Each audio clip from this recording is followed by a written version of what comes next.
nome. O alimentício é tudo aquilo do qual a gente deriva um alimento. Então, são plantas que podem ser também usadas para fonte de óleos comestíveis, amidos ou féculas, açúcares, essências, resinas, adoçantes, corantes, aglutinantes. Então, toda essa fibras, então tem toda essa gama pensando na alimentação como um todo, não só como aquilo que a gente come diretamente. Se eu falar para vocês, vou pensar um nome. Mangalô. Vocês sabem o que é mangalô? Alguém aqui já imagina? Se eu falar mangalô, o que vocês imaginam que seja mangalô? Será que é uma planta? Será que é um passarinho? Será que é um rio que tem no Maranhão? Será que é uma cidade da Bahia? O que é mangalô? Se vocês não visualizam o que é porque para vocês é uma planta não convencional. Ela é não convencional para a alimentação de vocês. Então, usar esse termo punk, que é o termo que está ficando famoso, uma planta nunca é punk. Por exemplo, se eu falar, vou trazer aqui por exemplo, tem aqui, milho vermelho, tá até combinando comigo, vem combinando com milho. Esse milho vermelho, quem aqui já viu milho vermelho? Não sei se vocês já viram. Para quem está acostumado com ele é uma planta convencional. Para quem não tá, ele é não convencional. Então, não vou dizer que esse milho é uma punk. Depende com quem eu estou falando.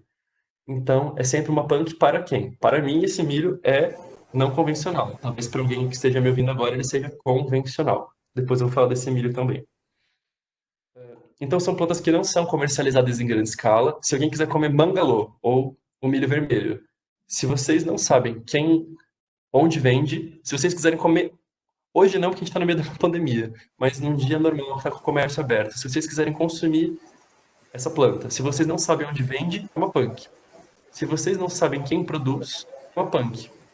E nessa lista toda, a gente traz também as partes não convencionais, também, né, a sigla é a mesma, partes alimentícias não convencionais.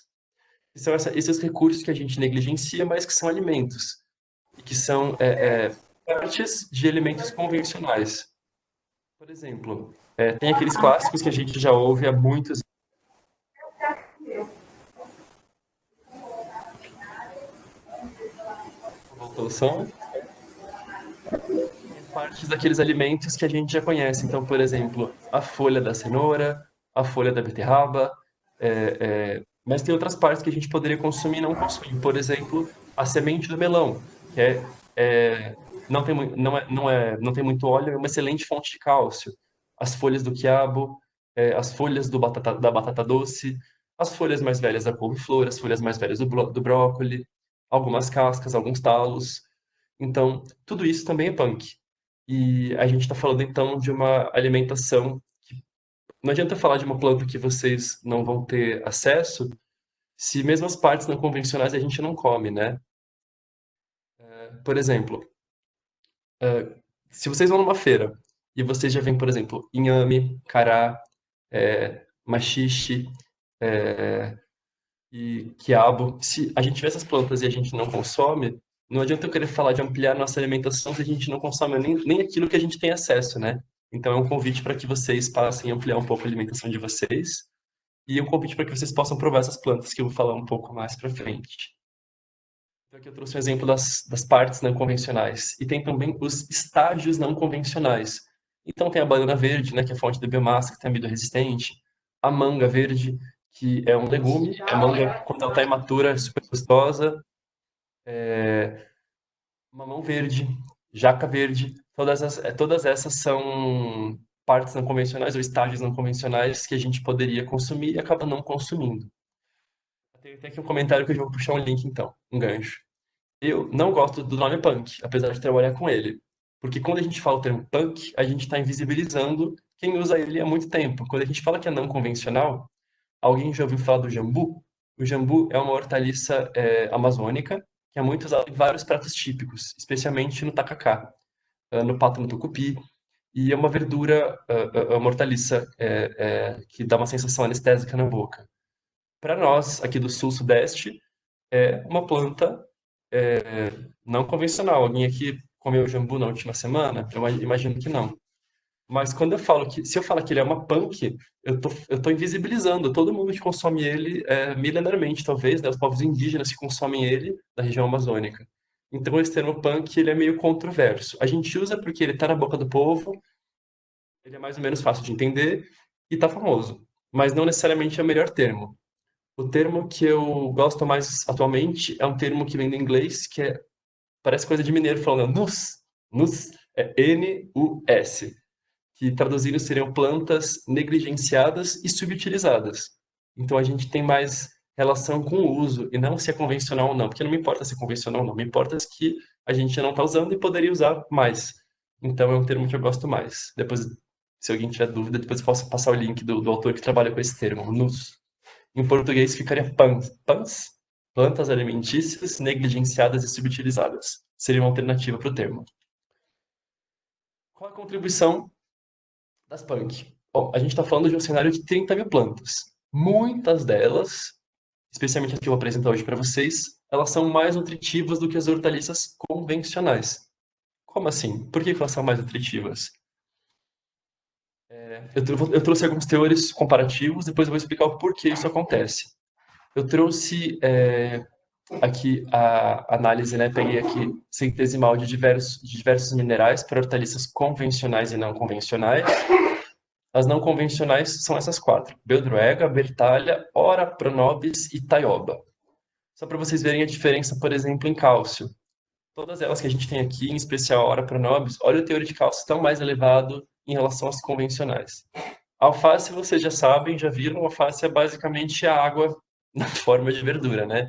É uma planta com pouquíssimo, um teor nutricional bem baixo em comparação até às outras convencionais. Eu queria chamar a atenção de vocês para os teores baixos de zinco. Vocês estão vendo que as convencionais têm pouco zinco, enquanto as não convencionais têm, em geral, bastante zinco? Esse é um fato curioso. Em geral, as plantas convencionais têm um teor alto de boro, enquanto as punk têm menos boro, e as punk costumam ter mais zinco. Por quê? As plantas que a gente está acostumado a comer vieram da Europa, elas surgiram na Europa, foram domesticadas na Europa. Então, rúcula, vamos pensar em folhosas, né? Então aqui todas, ó, a alface, agrião, couve, o espinafre que a gente come não é europeu, mas o repolho e a rúcula são. E o solo europeu é um solo pobre em zinco. Então não são plantas que se desenvolveram acumulando zinco. Então, se não tem zinco no solo, não vai ter zinco na planta. Ao passo que todas essas quatro plantas que são punk são plantas de solos tropicais, que são solos que têm mais zinco.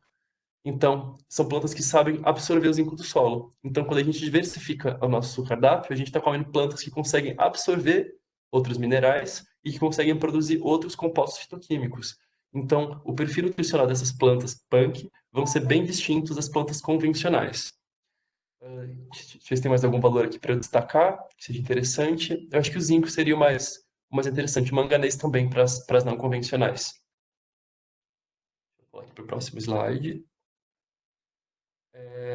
Antes disso, por que que tem essa diferença, então, entre a maior... Por que que eu falei que a maior parte das punks são mais nutritivas que as convencionais? É um fato curioso, mas as plantas, conforme elas foram sendo domesticadas, elas foram perdendo os nutrientes delas. Vamos lá, desde o começo. Pensem no cachorro. Vamos pensar num cachorro bem bonitinho. Vamos pensar num maltês, ou num Yorkshire, ou num poodle. Vocês imaginam que esse cachorro existia na natureza? Assim, vocês imaginam um poodle correndo no meio da floresta? Ou um Yorkshire sobrevivendo no meio da natureza? Possivelmente não. Esses animais foram selecionados, né? O cachorro, ele é uma evolução ele é um parente distante do lobo, né? O lobo é um ancestral. O ser humano começou a conviver com esses animais e selecionando, né? Então, o lobo teve um filhotinho. De 10 filhotinhos, um filhotinho foi mais manso. Vou pegar para criar. Esse nasceu mais peludinho. De 10 filhotinhos, nasceu um mais peludinho. Vou pegar para criar. E a gente vai selecionando os genes que a gente quer. A gente faz uma seleção genética. Com as plantas que a gente consome, o processo foi exatamente o mesmo. Então, a alface, depois dá tempo no final da apresentação, eu vou mostrar como que é a alface na natureza. Gente, a alface é uma plantinha mais ou menos desse tamanho, com folhas de mais ou menos um dedo de comprimento, super amarga. Como que essa plantinha amarga, pequenininha, virou essa alface aqui? Às vezes tem alfaces gigantes, né? Alface americana, quem já viu alface sem na feira solta, irmão, desse tamanho. Como que ela chegou nisso? A gente foi selecionando essa planta para ela ficar mais macia, menos fibrosa, para que ela cresça mais rápido, para que ela cresça mais uniformemente. para que ela perca o amargor. Só que nesse processo ela foi ficando mais dependente da gente e foi perdendo a capacidade dela de absorver minerais do solo e produzir compostos fitoquímicos que são bons para a nossa saúde. Eu estou trabalhando com uma Nutri que está fazendo no mestrado dela um trabalho sobre potencial anti-inflamatório e antioxidante de diversas punk. E ele é muito superior à das plantas que a gente está acostumado, as plantas convencionais, porque as convencionais são usadas há muito tempo. Elas têm um uso humano muito antigo, elas foram domesticadas. Literalmente, elas são mais mansas. Enquanto as plantas convencionais, elas ainda têm esse lado selvagem delas. E o que é esse lado selvagem? Por que as plantas produzem esses fitoquímicos para a gente são bons? Eu estou falando aqui de, por exemplo, um monte de compostos fenólicos. Então, tem ácidos fenólicos, a gente está falando de antocianina, a gente está falando de, enfim, um grupo grande de antioxidantes, né? Enfim, catequinas, quercetina, ácido cafeico. Todas essas substâncias são defesas naturais das plantas. As plantas não querem ser comidas, né? As plantas, por exemplo, se vem um gafanhoto comer a planta, ela não tem como fugir, ela não tem perna. Então, como que ela se defende? Com defesas químicas. Por isso que eu acho que essas plantas, as não convencionais, são muito mais legais para a agricultura. Porque as plantas que a gente está acostumado a comer, as convencionais, são plantas que perderam a capacidade natural de se defender. Então, são plantas que o cultivo, digamos, convencional, que usa veneno, são plantas que exigem muito mais cuidado e até muito mais veneno para sobreviver, porque elas não sabem mais se defender. Elas perderam a capacidade de se defender desses predadores. Enquanto as punk são muito mais adequadas para o cultivo orgânico. Atualmente eu sou produtor orgânico, eu vou contar um pouco do meu trabalho aqui mais para frente da apresentação também. A gente está com uma horta de quase 4.000 metros, a gente produz 65 tipos de punk e a gente praticamente não tem problema com inseto. A gente não usa nenhum tipo de veneno porque não precisa, porque são plantas mais resistentes. Para as plantas, esse fitoquímico é um anti-herbivórico. O que, que é isso? Evita que os bichos comam elas. Eles comem e falam, que amargo, ai, queimou minha boca. E para a gente, essas substâncias são excelentes para a saúde. Então, além de altos teores de proteínas, de fibras, de todos os minerais e vitaminas, a gente também tem os compostos nutracêuticos que vão agregar um monte para a nossa saúde. E que, e que a nossa alimentação, em geral, é deficiente.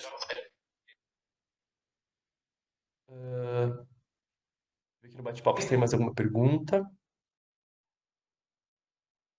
Eu queria perguntar para vocês, nesse slide aqui, alguma dessas plantinhas aqui lembra da infância de vocês? Ou tem alguma planta que vocês... Nossa, rolou um barulho aqui, pessoal. Acho que tem alguém com o microfone ligado, com o fone ligado.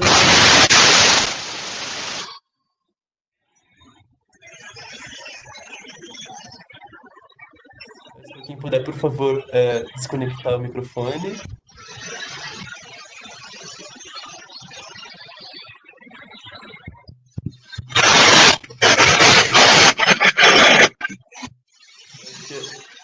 Júlia, será que é você que está com o microfone ligado?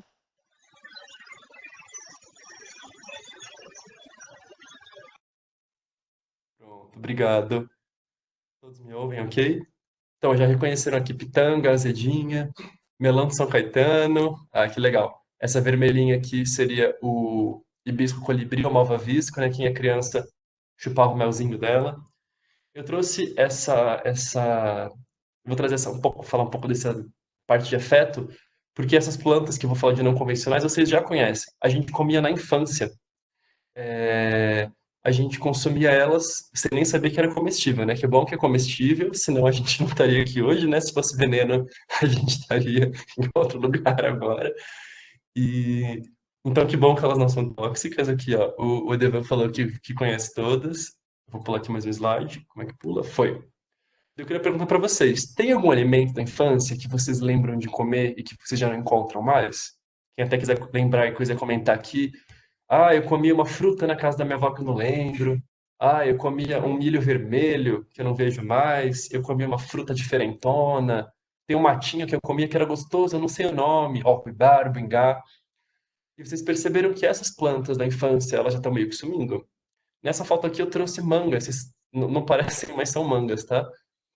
Eu trouxe aqui, são 5 tipos de manga muito comuns aqui no estado de São Paulo, até a década de 50 e que desapareceram no comércio. Se eu falar manga e vocês forem procurar no comércio, hoje em dia é tudo manga chique, né? Manga gringa com nome em inglês. Então, manga Thompson, manga Palmer. E cadê as mangas tradicionais? Aqui na foto tem a manga coquinho, a manga ouro, a manga ubá, a manga maçã e a manga. Qual é a outra? Outra eu não lembro o nome. Tem uma que eu esqueci o nome, até já esqueci. E, enfim, são plantas que foram desaparecendo do cultivo. Então, até as plantas convencionais, a manga, que é uma fruta tão comum, um monte delas já desapareceram. A gente está sofrendo um processo de erosão alimentar. Quem lembra de comer essas manguinhas no pé? Quem teve a oportunidade de comer? A gente não encontra mais isso nas grandes redes de mercado, né? Essas plantas estão realmente sumindo. E isso é uma questão. Por exemplo, as frutas que a gente consome hoje em dia têm um teor cada vez mais alto de açúcar. Vocês já comeram? Tem uma uva que chama. Vou lembrar o nome dela? Uva Vitória. É uma uva doce, mas assim, você come 5 uvinhas, você já tá enjoado de açúcar, você já tá assim, até meio, dá um pico glicêmico muito louco, você fica assim, até meio fora do ar, de tão doce que é. Bananas cada vez mais doces, aquela manga Palmer que é super doce. Vocês perceberam que não tem mais abacaxi azedo, o abacaxi sempre é super doce, o melão é sempre muito doce. Então a gente está tendo frutas que têm o menor teor de fibras, o menor teor de minerais e o maior teor de açúcar. Então, estão mexendo até nas nossas frutas. E não necessariamente a gente quer comer uma fruta e quer comer tanto açúcar assim, né? A gente quer também os outros benefícios da ingestão da fruta. Vou pular mais um slide. Eu vou separar os alimentos que a gente está falando aqui em 3 tipos de temporalidade. Seriam então as comidas do passado, que seriam essas comidas de afeto, comida de infância, comida caseira e essas plantas do quintal. Pitanga, né? Pitanga a gente comia, a gente até encontra na rua, mas a gente não vê ninguém produzindo. É uma fruta de quintal de vó, praticamente, né? As comidas do presente, que são aquilo que a gente encontra à venda, e a gente entra num paradoxo, né? Que tem um autor que é o Michael Pollan, ele fala muito disso, que a gente na rua a gente quer comida caseira, né? Então, o restaurante que faz a comida com jeitinho de comida de vó, comidinha da mamãe, comida de afeto. Mas em casa a gente quer comida do chefe. Em casa a gente quer ser masterchef, é gourmet, é chiquérrimo, é tudo lindo. Então a gente está vivendo esse paradoxo. E a comida do futuro, então, seriam os modismos alimentares. Vamos falar de alguns modismos que vocês devem ter acompanhado. Eu tenho 30 anos, imagino que sejam um pouquinho mais novos que eu, talvez. Mas vocês vão lembrar de algumas coisas esquisitas, tipo ração humana. Lembram disso? Lembram da farinha de casca de maracujá? Até das coisas que não são tão saudáveis. Já teve a fase da, da, da chia, da linhaça, da quinoa. Que mais que teve moda? Até nas comidas.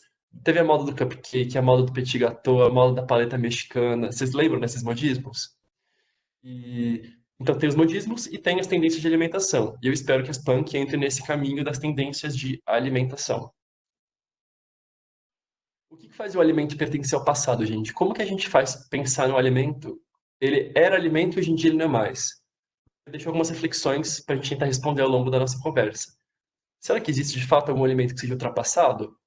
Por que que eu falo isso? Porque eu trabalhei com algumas comunidades no meu mestrado e eu perguntava, você come essa planta? Primeiro eu perguntava, você sabe que planta é essa? A pessoa, sei, esse aqui é o caruru. Eu falei, legal. Você sabe se... Para que você usa caruru? A pessoa fala, quando eu era criança eu comia. Eu falava, você come hoje em dia? Não, não, é uma comida de antigamente. É uma comida para se comer antes. Não pertence mais ao presente, porque é uma planta fora de moda. É uma planta desatualizada, é uma planta do passado. E isso aconteceu com um monte de planta. E quais as razões para que isso aconteça? Aqui eu trouxe algumas fotos do meu campo com as pessoas. Aqui o pessoal falou, tô vendo aqui as mensagens, gente, desculpa. Aqui, ó, Cotton Candy, que é essa uva super doce, exatamente. Que tem gosto de algodão doce, né? Nessas fotos aqui, nessas 6 fotos, são fotos que eu tirei com os entrevistados no meu mestrado.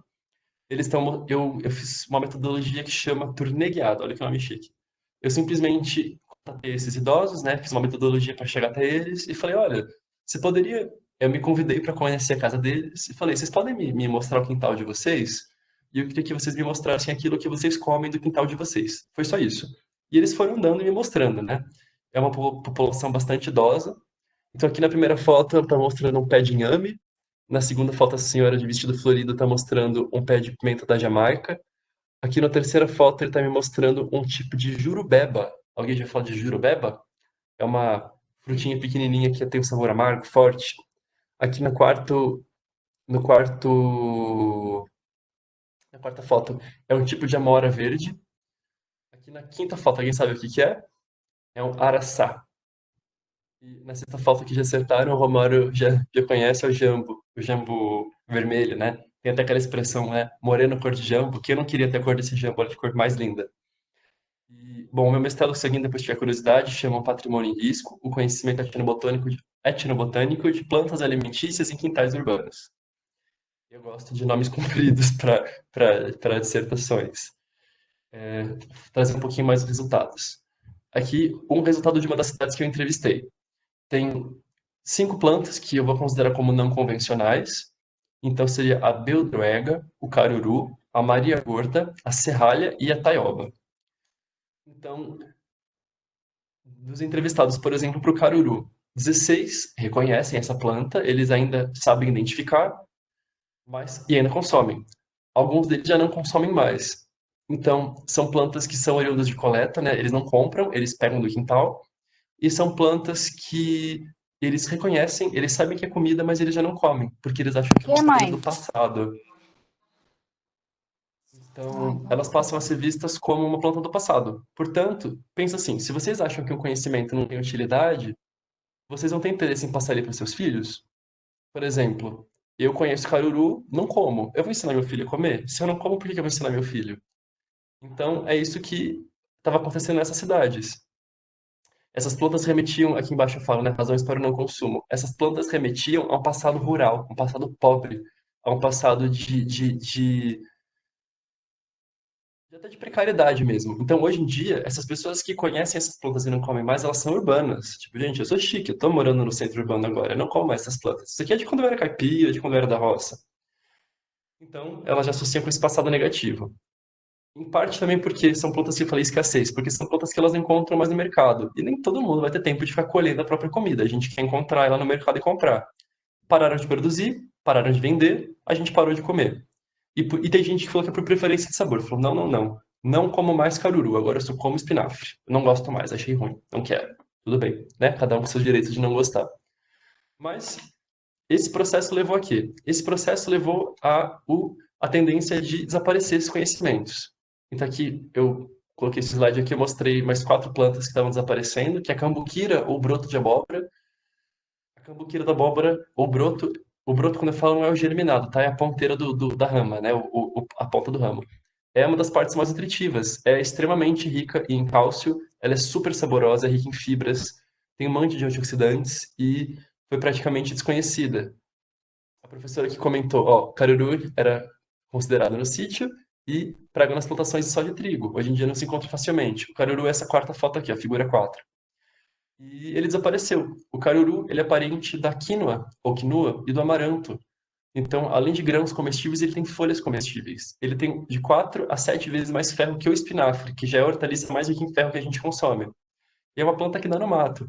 Hoje em dia, se vocês procuram por essas plantas, então serralha, caruru, beldroega, vocês encontram muito mais trabalhos. Plantas daninhas, exatamente. Vocês encontram muito mais trabalhos, considerando elas como plantas daninhas. Então, é muito louco, porque eu comecei a pesquisar sobre elas e falei, gente, isso é comida. Por que que eu tenho tanto trabalho sobre elas? E tem mais trabalho de agrônomo, tentando encontrar um veneno para matar elas, do que de nutricionista estudando as propriedades nutricionais, medicinais, nutracêuticas delas. Isso é muito curioso, porque mostra de fato o momento histórico que a gente está e como que essas plantas estão realmente, elas não têm mais interesse para a gente, né? Então, parte da minha, espero, não sei se missão, mas da minha vontade é que essas plantas voltem a ser consumidas. Só para falar aqui dessas fotos, nessa segunda foto já viram foto do peixinho da horta, o peixinho de horta, e muita gente diz que frita tem gosto de peixe. Eu não sinto gosto de peixe, mas muita gente sente. Essa planta branquinha que tem aqui no fundo da figura 12, que é 2, mas tem um na frente, 2. E aqui a figura 3 é serralha. Quem tem avó viva, especialmente a avó da roça, ainda mais no Paraná, pergunta se a avó não conhece serralha. Com certeza a avó vai conhecer. Tem avó que chama de serraia, se já sotaque italiano, se for, né, a galera da colônia. Mas a serralha é um alimento que era consumido na Europa no século XVIII, de monte, veio para o Brasil junto com os portugueses, era vendido em feira livre no século XVIII aqui em São Paulo, e hoje em dia desapareceu. Eu aposto que talvez aqui a gente está com, o quê? Com mais de 100 pessoas, se 15 pessoas já comeram serralha na vida, que é muito, porque realmente foi desaparecendo. Vamos pular aqui. E vou contar um pouco então do meu trabalho atual. Aqui, quem comentou? Aqui, ó, Vivian comentou que a serra era comentada que era cultivada no quintal pela avó. Aqui não tem nome. Muitos veganos consomem peixinho, infelizmente nunca encontrei por aqui consumindo. Então, o público vegetariano está redescobrindo essas plantas porque tem muitas folhosas com proteína foliar de excelente qualidade. Eu não vou dizer que é uma proteína foliar que equivale à proteína de uma leguminosa ou de uma carne, por exemplo, mas é muito mais, tem uma proteína de boa qualidade, boa digestibilidade, é, muito melhor que a das folhosas que a gente está acostumado. Então, o público vegetariano e vegano são os que mais vêm conversar comigo. Tem bastante nutri dali que trabalha, né, com nutrição vegetariana e vegana que vem trocar ideia comigo para consumir. Falando em proteína, tem mais uma plantinha aqui nesse slide, não sei se vocês veem, a capuchinha, vocês conseguem ver aí? Tem essas flores amarelas, laranjas, às vezes é vermelho escuro. Essa é uma planta que é muito conhecida como planta ornamental, é bem comum no sul e sudeste, ela gosta de frio, está na época, e ela tem quase 30%, isso é um estudo inédito, vai ser publicado esse ano, é um estudo do final do ano passado, de uma professora do Rio Grande do Sul, se não me engano, e ela tem mais proteína que a Ora Pronobis. Talvez seja a hortaliça com mais proteína que a gente tem é a capuchinha. É uma hortaliça saborosa, ela tem um composto chamado glucosinolato, né, que é um grupo de compostos com enxofre, que tem função nutracêutica super interessante, são anti-inflamatórios, ele é expectorante, ele ajuda as mitocôndrias a produzir energia, então ele faz biogênese de energia, ele tem até estudos tratando alguns tipos de câncer com ele, né, na alimentação, enfim, é bem legal a capuchinha. Tem um monte de composto fenólico, né, de xantinas aqui nas folhas, tem muita luteína nas flores, especialmente nas amarelas. É uma planta sensacional para se alimentar. Nenhum bicho come ela, só a gente come ela. Saborosa, gostosa, e por que que a gente não está comendo? Então, vamos passar a comer. Depois do meu mestrado, eu vi que esses conhecimentos sobre essas plantas estavam desaparecendo e que as pessoas estavam deixando de passar esse conhecimento à frente, né? Então, tem coisas que nossos avós consumiam e conheciam e os nossos pais já não conhecem tanto e a gente já não conhece mais nada, né? É um conhecimento que realmente praticamente morreu na geração anterior, na nossa não chegou. Então eu falei, qual que é a melhor forma da gente poder estimular esse conhecimento a voltar? Trabalhando com crianças, vamos ensinar as crianças. Então, eu trabalho atualmente em Jundiaí, na Horta Municipal de Jundiaí. Jundiaí é uma cidade exemplar em questão de investimento público para a educação. Praticamente de 10 a 15% da verba municipal vai para a educação, então eles têm muito dinheiro investido, né? E sem investimento, sem dinheiro, infelizmente, a gente não faz nada. E eu, a horta municipal, a alimentação das crianças é praticamente tudo orgânica, então eles não põem. A alimentação das crianças é uma alimentação sem veneno, de base agroecológica, então, só trazendo os conceitos. Não sei se todo mundo sabe, imagino que todos saibam, mas para quem não sabe, o que é orgânico? O orgânico vai muito além de uma planta que é cultivada sem veneno e sem adubo químico. Não sei quem já teve experiência de ver uma plantação, por exemplo, uma plantação de qualquer coisa em grande escala, por exemplo, uma plantação de cana, plantação de soja, que tem tanto aqui no estado. É uma plantação monocultural em que a gente não cuida do solo. Então, o que acontece? Ano após ano, o solo vai perdendo a fertilidade, porque a soja tira todos os minerais do solo e a gente não usa técnicas para repor esses minerais. Então, o solo vai ficando cada vez mais pobre. Então, o que que o agricultor tem que fazer, o produtor? Ele tem que trazer cada vez mais adubo químico de fora, tem que trazer potássio, fósforo, zinco de fora. Então, é um sistema caro, é um sistema poluente e é um sistema que esgota o solo.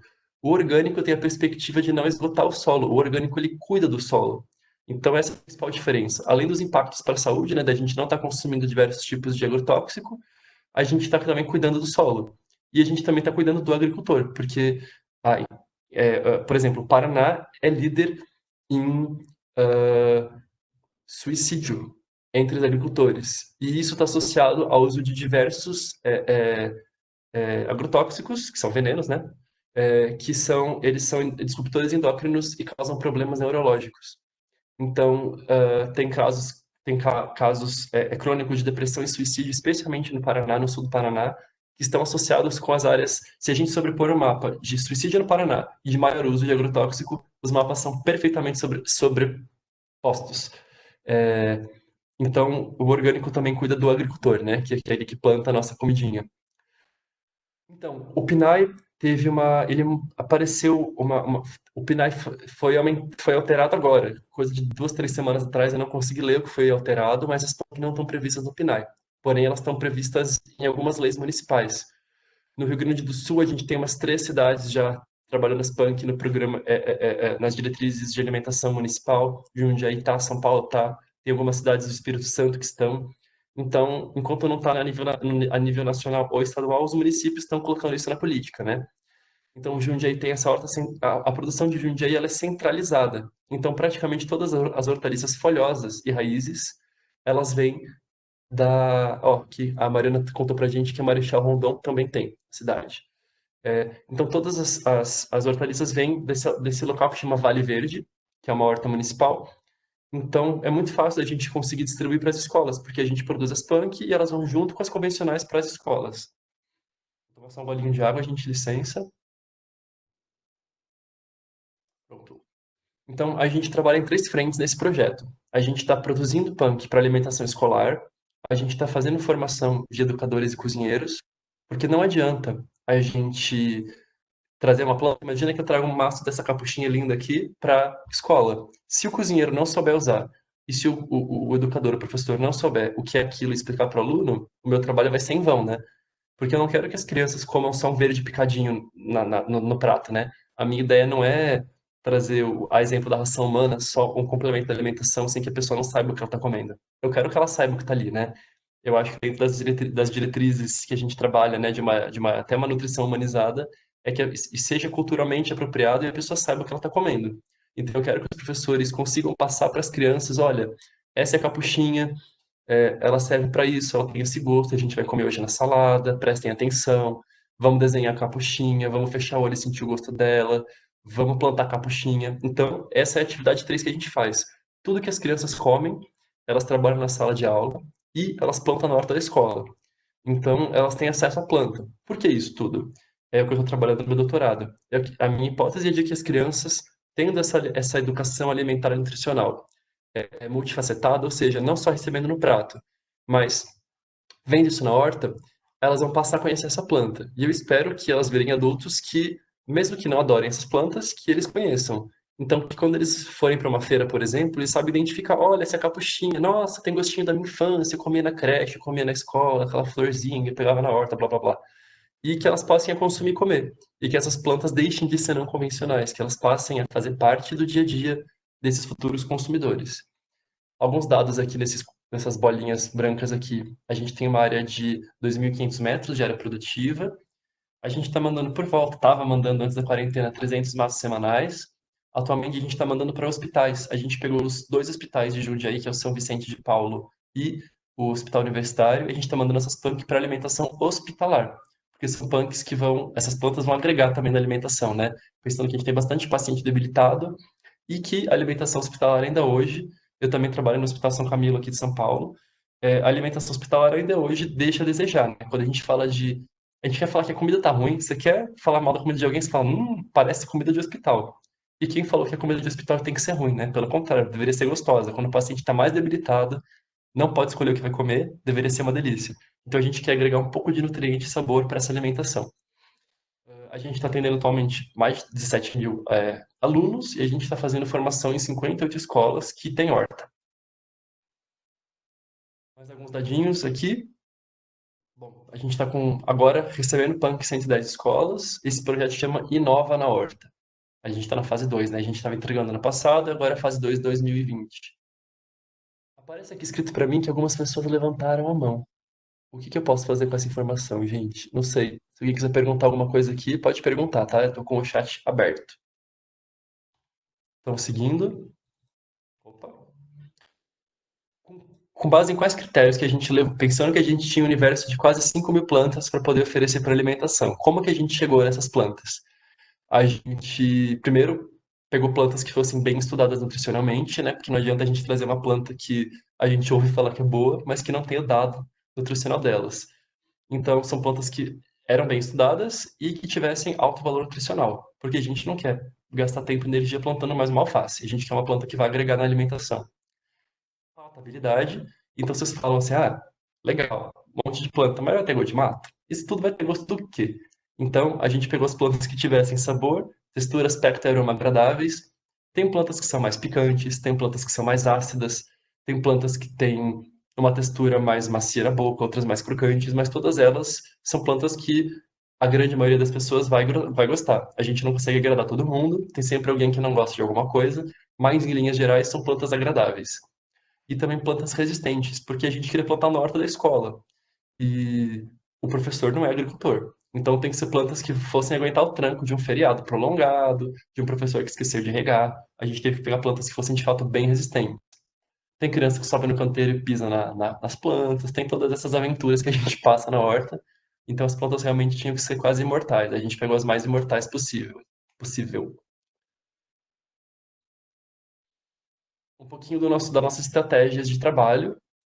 Então, como que a gente fez para inserir as punk no cardápio e na horta? Primeiro, a gente começou falando dos benefícios para tentar aumentar a aceitação entre as crianças e principalmente entre as cozinheiras e cozinheiros. Gente, você tem uma pessoa difícil de fazer comer, olha, eu digo, você faz criança comer o que você quiser. Você faz criança chupar limão, comer jiló, mas você não faz a cozinheira comer o que ela não gosta. Só um segundinho. Conquistar o coração das cozinheiras é o principal desafio. Porque quando a cozinheira não gosta de cozinhar um ingrediente, a comida não sai boa. E na hora de servir, ela serve com cara de, ah, você não vai gostar, criança. A criança já come com medo, né? Ela fala, ah, não vou gostar, a criança já não gosta. Não gosta porque a cozinheira fez cara de que não vai gostar. Então, conquistar o coração das cozinheiras é o foco um. Respondendo aqui perguntinhas rápidas, ó. O pessoal comentou da hora pra nobis, que como que foi a aceitação. A aceitação foi boa da Ora Pronobis porque a Ora Pronobis tem seus segredos. A Ora Pronobis, para quem não conhece, é uma folha de um cacto nativo da Mata Atlântica. É um cacto de floresta, que tem folhas. E ele é um pouco babento. Ele tem um polissacarídeo, né? Uma mucilagem que dá uma sensação meio babenta. Então, o que a gente faz? A gente usa em pratos que vão disfarçar essa baba. Ele tem baba tipo quiabo. O mesmo tipo de molécula que dá baba no quiabo. A gente usa ele ensopado, então a gente usa ele em pirão, em viradinho, em omelete, em farofa, carne moída, molho de tomate e no arroz. São todos pratos que absorvem a baba ou que disfarçam a baba. Então elas comem, a hora pronobis tem um sabor muito suave, cru, não tem gosto de praticamente nada, é super nutritivo e a criançada adora, porque a gente conta as histórias que o papai comia, enfim, a gente cria uma mitologia em cima e as crianças aceitam porque não tem essa textura babenta, preparando corretamente.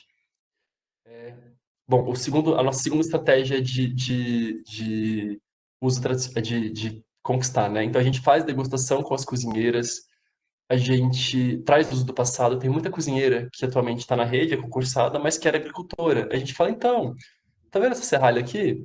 Em vez da gente trazer receita, a gente fala para ela, como que você usa? Você tem alguma dica de uso? Ela, ah, eu faço um refogadinho que fica uma delícia, que eu faço uma polentinha mole e blá blá blá, pronto. A gente fala, então faz a receita. A gente deixa elas terem autoria sobre a receita. Então, isso ajuda a sensibilizar porque ela passa a trazer a memória afetiva dela. E a gente cria entre aspas, um concurso, né? A gente não quer criar competição entre elas, mas a gente quer dar espaço para o trabalho delas. Então, a gente permite que elas criem em cima das receitas. Por exemplo, a gente apresenta a planta, então a gente não enche ela de receita. A gente fala, ó, essa aqui era para nobis, ela tem esse gosto, essas propriedades e essas características. Essas são as melhores formas de usar. Cria sua receita. Então a gente não quer que elas fiquem seguindo uma cartilha, a gente quer que elas tenham autonomia para poder respeitar o preparo. E em todas as escolas, a gente sempre deixa, pelo menos todo dia tem punk, mas sempre tem um dos preparados que não tem punk. Por exemplo, tem escola que já está acostumada a fazer arroz colorido. Arroz laranja de cenoura, arroz laranja de abóbora, arroz rosa de beterraba, arroz verde de espinafre. Então, a punk pode entrar no arroz. As crianças adoram. A gente põe vinagreira, que é uma folha vermelha no arroz, fica rosa. A gente fala que é o arroz do unicórnio, elas comem felizes. E tem escola que não. Tem escola que o arroz branco é sagrado. Se tiver assim um A no arroz, elas não comem. Então depende do contexto da escola. Então, como tem muita criança que tem neofobia, né, tem restrição a comer folhosa, comer verde, a gente evita colocar em todas as preparações para que se a criança não quiser comer verde, ela tem alguma coisa que ela possa comer. Bom, seguindo aqui, essa da babadora pronobis eu posso responder. no final aqui a Mariana Grisa também perguntou farinha caseira da Hora Pronobis. São opções, são opções. As farinhas de folhas, né, eu acho que desde a Clara Brandão nos anos 90, 2000, falando da multimistura, não entrava hora Pronobis, mas poderia entrar. A farinha é super possível. Dá para usar farinha fresca, mas dá a planta fresca, mas dá para usar farinha também. Dá para enriquecer pão, enriquecer bolo. Inclusive, a gente usa bastante folhosas na confeitaria. A gente faz bastante bolos com folhosas. A gente faz um bolo a gente fala que é o bolo do Hulk. É um bolo verde de hora Pronobis que a gente põe limão, né? Porque as pessoas associam limão, verde e a do Hulk. Então as crianças gostam e comem. A gente não usa farinha porque a gente não tem estrutura para processar, mas a gente manda ela verde para poder colocar no bolo. Inclusive, para as escolas, para as creches, eles não usam ovo. Gente, é uma loucura o quanto de criança com alergia alimentar a gente tem hoje em dia. Duas coisas que a gente viu em Jundiaí que aumentou, assim, o número de crianças autistas aumentou quase 400%, 400% em 10 anos. A gente tem praticamente de uma a três crianças autistas por escola. Não tem uma causa para isso, depois os professores aqui presentes depois podem reforçar essa informação, mas tem muitos estudos associando tanto o consumo de ultraprocessados, então conservantes, corantes e substâncias alergênicas, e de agrotóxico. Mas é assustador. E o número de alergias alimentares. Tem muita criança alérgica ou intolerante ao ovo. Então a gente está usando a Ora Pronobis nos bolos para substituir o ovo, deixando o bolo fofinho e com uma textura mais gostosa. Eu vou pular aqui, tá? Vou seguir aqui. Eu falei que delícias. Vale Verde é a nossa horta, né? Eu vou apresentar para vocês rapidamente algumas das plantas que a gente cultiva e que tem feito sucesso. A gente começou com 65 plantas, atualmente a gente está trabalhando com 25, porque estava uma loucura trabalhar com 65 plantas e a gente foi fazendo testes de aceitação, né? Conforme as crianças foram dando feedback para a gente de gostei, não gostei, a gente foi selecionando. Então, o almeirão roxo, opa, pulei. O almeirão roxo, que no sul do Brasil tem gente que chama de almeirão branco, ou almeirão do mato, almeirão do campo, ele tem essa nervura roxa no meio. Ele é uma planta silvestre que dá muito em horta, cafezal, plantação de soja, dá em todo lugar. E dá para plantar na horta também. É uma planta que fica comprida, fica parecendo uma palmeira, com um monte de folha. A gente manda dela, ele não tem muito amargor, e mesmo as plantas amargas, a gente teve bastante sucesso na introdução das crianças, foi bastante surpreendente. Eu tive o cuidado de tentar não mandar plantas amargas, mas especialmente as creches têm uma excelente aceitação de coisas amargas, para minha surpresa. As mais velhas já não quero, não gosto, mas os pequenininhos até 3, 4 anos comem super bem. A azedinha, essa azedinha que está aqui na foto, na segunda bolinha, não é o trevo. É uma azedinha, parece uma folha de rúcula. Ela tem um sabor naturalmente azedo. E ela tem ela tem um composto que tem bastante no vinho, né? Você deve ter estudado, ouvido falar o resveratrol. É uma fonte vegetal de resveratrol além da uva. Então, é um excelente antioxidante. E ela tem sabor azedo. Então, umas folhinhas dela na salada já ajuda a temperar a salada. E a criançada ama essa folha. Apesar dela ter um teor de... Ela tem ácido málico e ácido oxálico. Mas é pequena quantidade. E como a gente põe numa alimentação diversa, a gente agrega com outras folhas, não tem o problema de ter fator antinutricional dela com algum problema para a saúde. A bertalha é uma planta, o único estado do Brasil que come bertalha e você encontra na feira no Rio de Janeiro. Tanto que eles chamam ela de bertalha. A bertalha, essa planta é uma planta de origem indiana. Ela veio para o Brasil junto com os portugueses nas grandes navegações. É um espinafre trepadeiro. Inclusive, quem quiser um dia, vende na internet semente, vocês encontram com facilidade. E a bertalha é uma planta legal para quem não tem espaço em casa. Quem quer ter uma horta em casa e não tem espaço, a Hora Pronobis é legal porque ela é trepadeira e a bertalha também. Então dá para plantar na grade da janela. Aqui, ó, a Ana Rosa comentou, né? Aqui no Rio de Janeiro tem nas feiras e calçadas. É o único estado que todo mundo conhece a bertalha. E a bertalha é uma fonte foliar de vitamina A excepcional. Tem muito mais carotenoide do que cenoura, abóbora, caqui, mamão, etc. Ela tem alguns compostos fenólicos que em alguns estados, alguns estudos, elas foi comparado com, para pessoas com colesterol, o consumo regular de bertalha, eu não lembro a quantidade agora, mas era uma quantidade pequena, por volta de 80 gramas de folha, o que não é muito, porque essa folha ela é suculenta, ela é pesada, abaixou o colesterol de forma mais eficiente e sem os efeitos colaterais das estatinas. Então, tem uma linha de pesquisa em cima da Bertalha para controle de hipercolesterolemia, enfim, colesterol alto. E é uma hortaliça super gostosa, né? Bertalha com ovo é bem famosa aí no Rio. Acho que a Ana Rosa, que está aqui comentando, deve depois comentar se gosta. A folha da batata doce. Gente, o Brasil é o terceiro maior produtor do mundo de batata doce. A batata doce é uma planta brasileira, é uma planta que foi domesticada pelos índios Guarani e ela é comestível. A folha é uma delícia. A folha é a FAO da ONU, né? A fundação Fundação não lembro a sigla, que horror. Ela, que trabalha com a questão da alimentação, é um braço da ONU que trabalha a alimentação. Ela sugere a folha da batata doce para populações com alta vulnerabilidade nutricional, né? Então, para literalmente para populações miseráveis que passam fome, a folha da batata doce é um alimento riquíssimo. Primeiro porque ela tem baixo fator antinutricional, então ela não tem oxalato, não tem fitato, não tem tanino, é, não tem lecitina. É uma folha de fácil digestibilidade, excelente teor proteico, rica em carotenoide, rica em vitamina C, tem um monte de mineral e tem um monte de compostos nutracêuticos muito legais. Então, ela tem propriedades anti-inflamatórias, ela tem propriedades que ajudam a modular a imunidade. Ela é sensacional.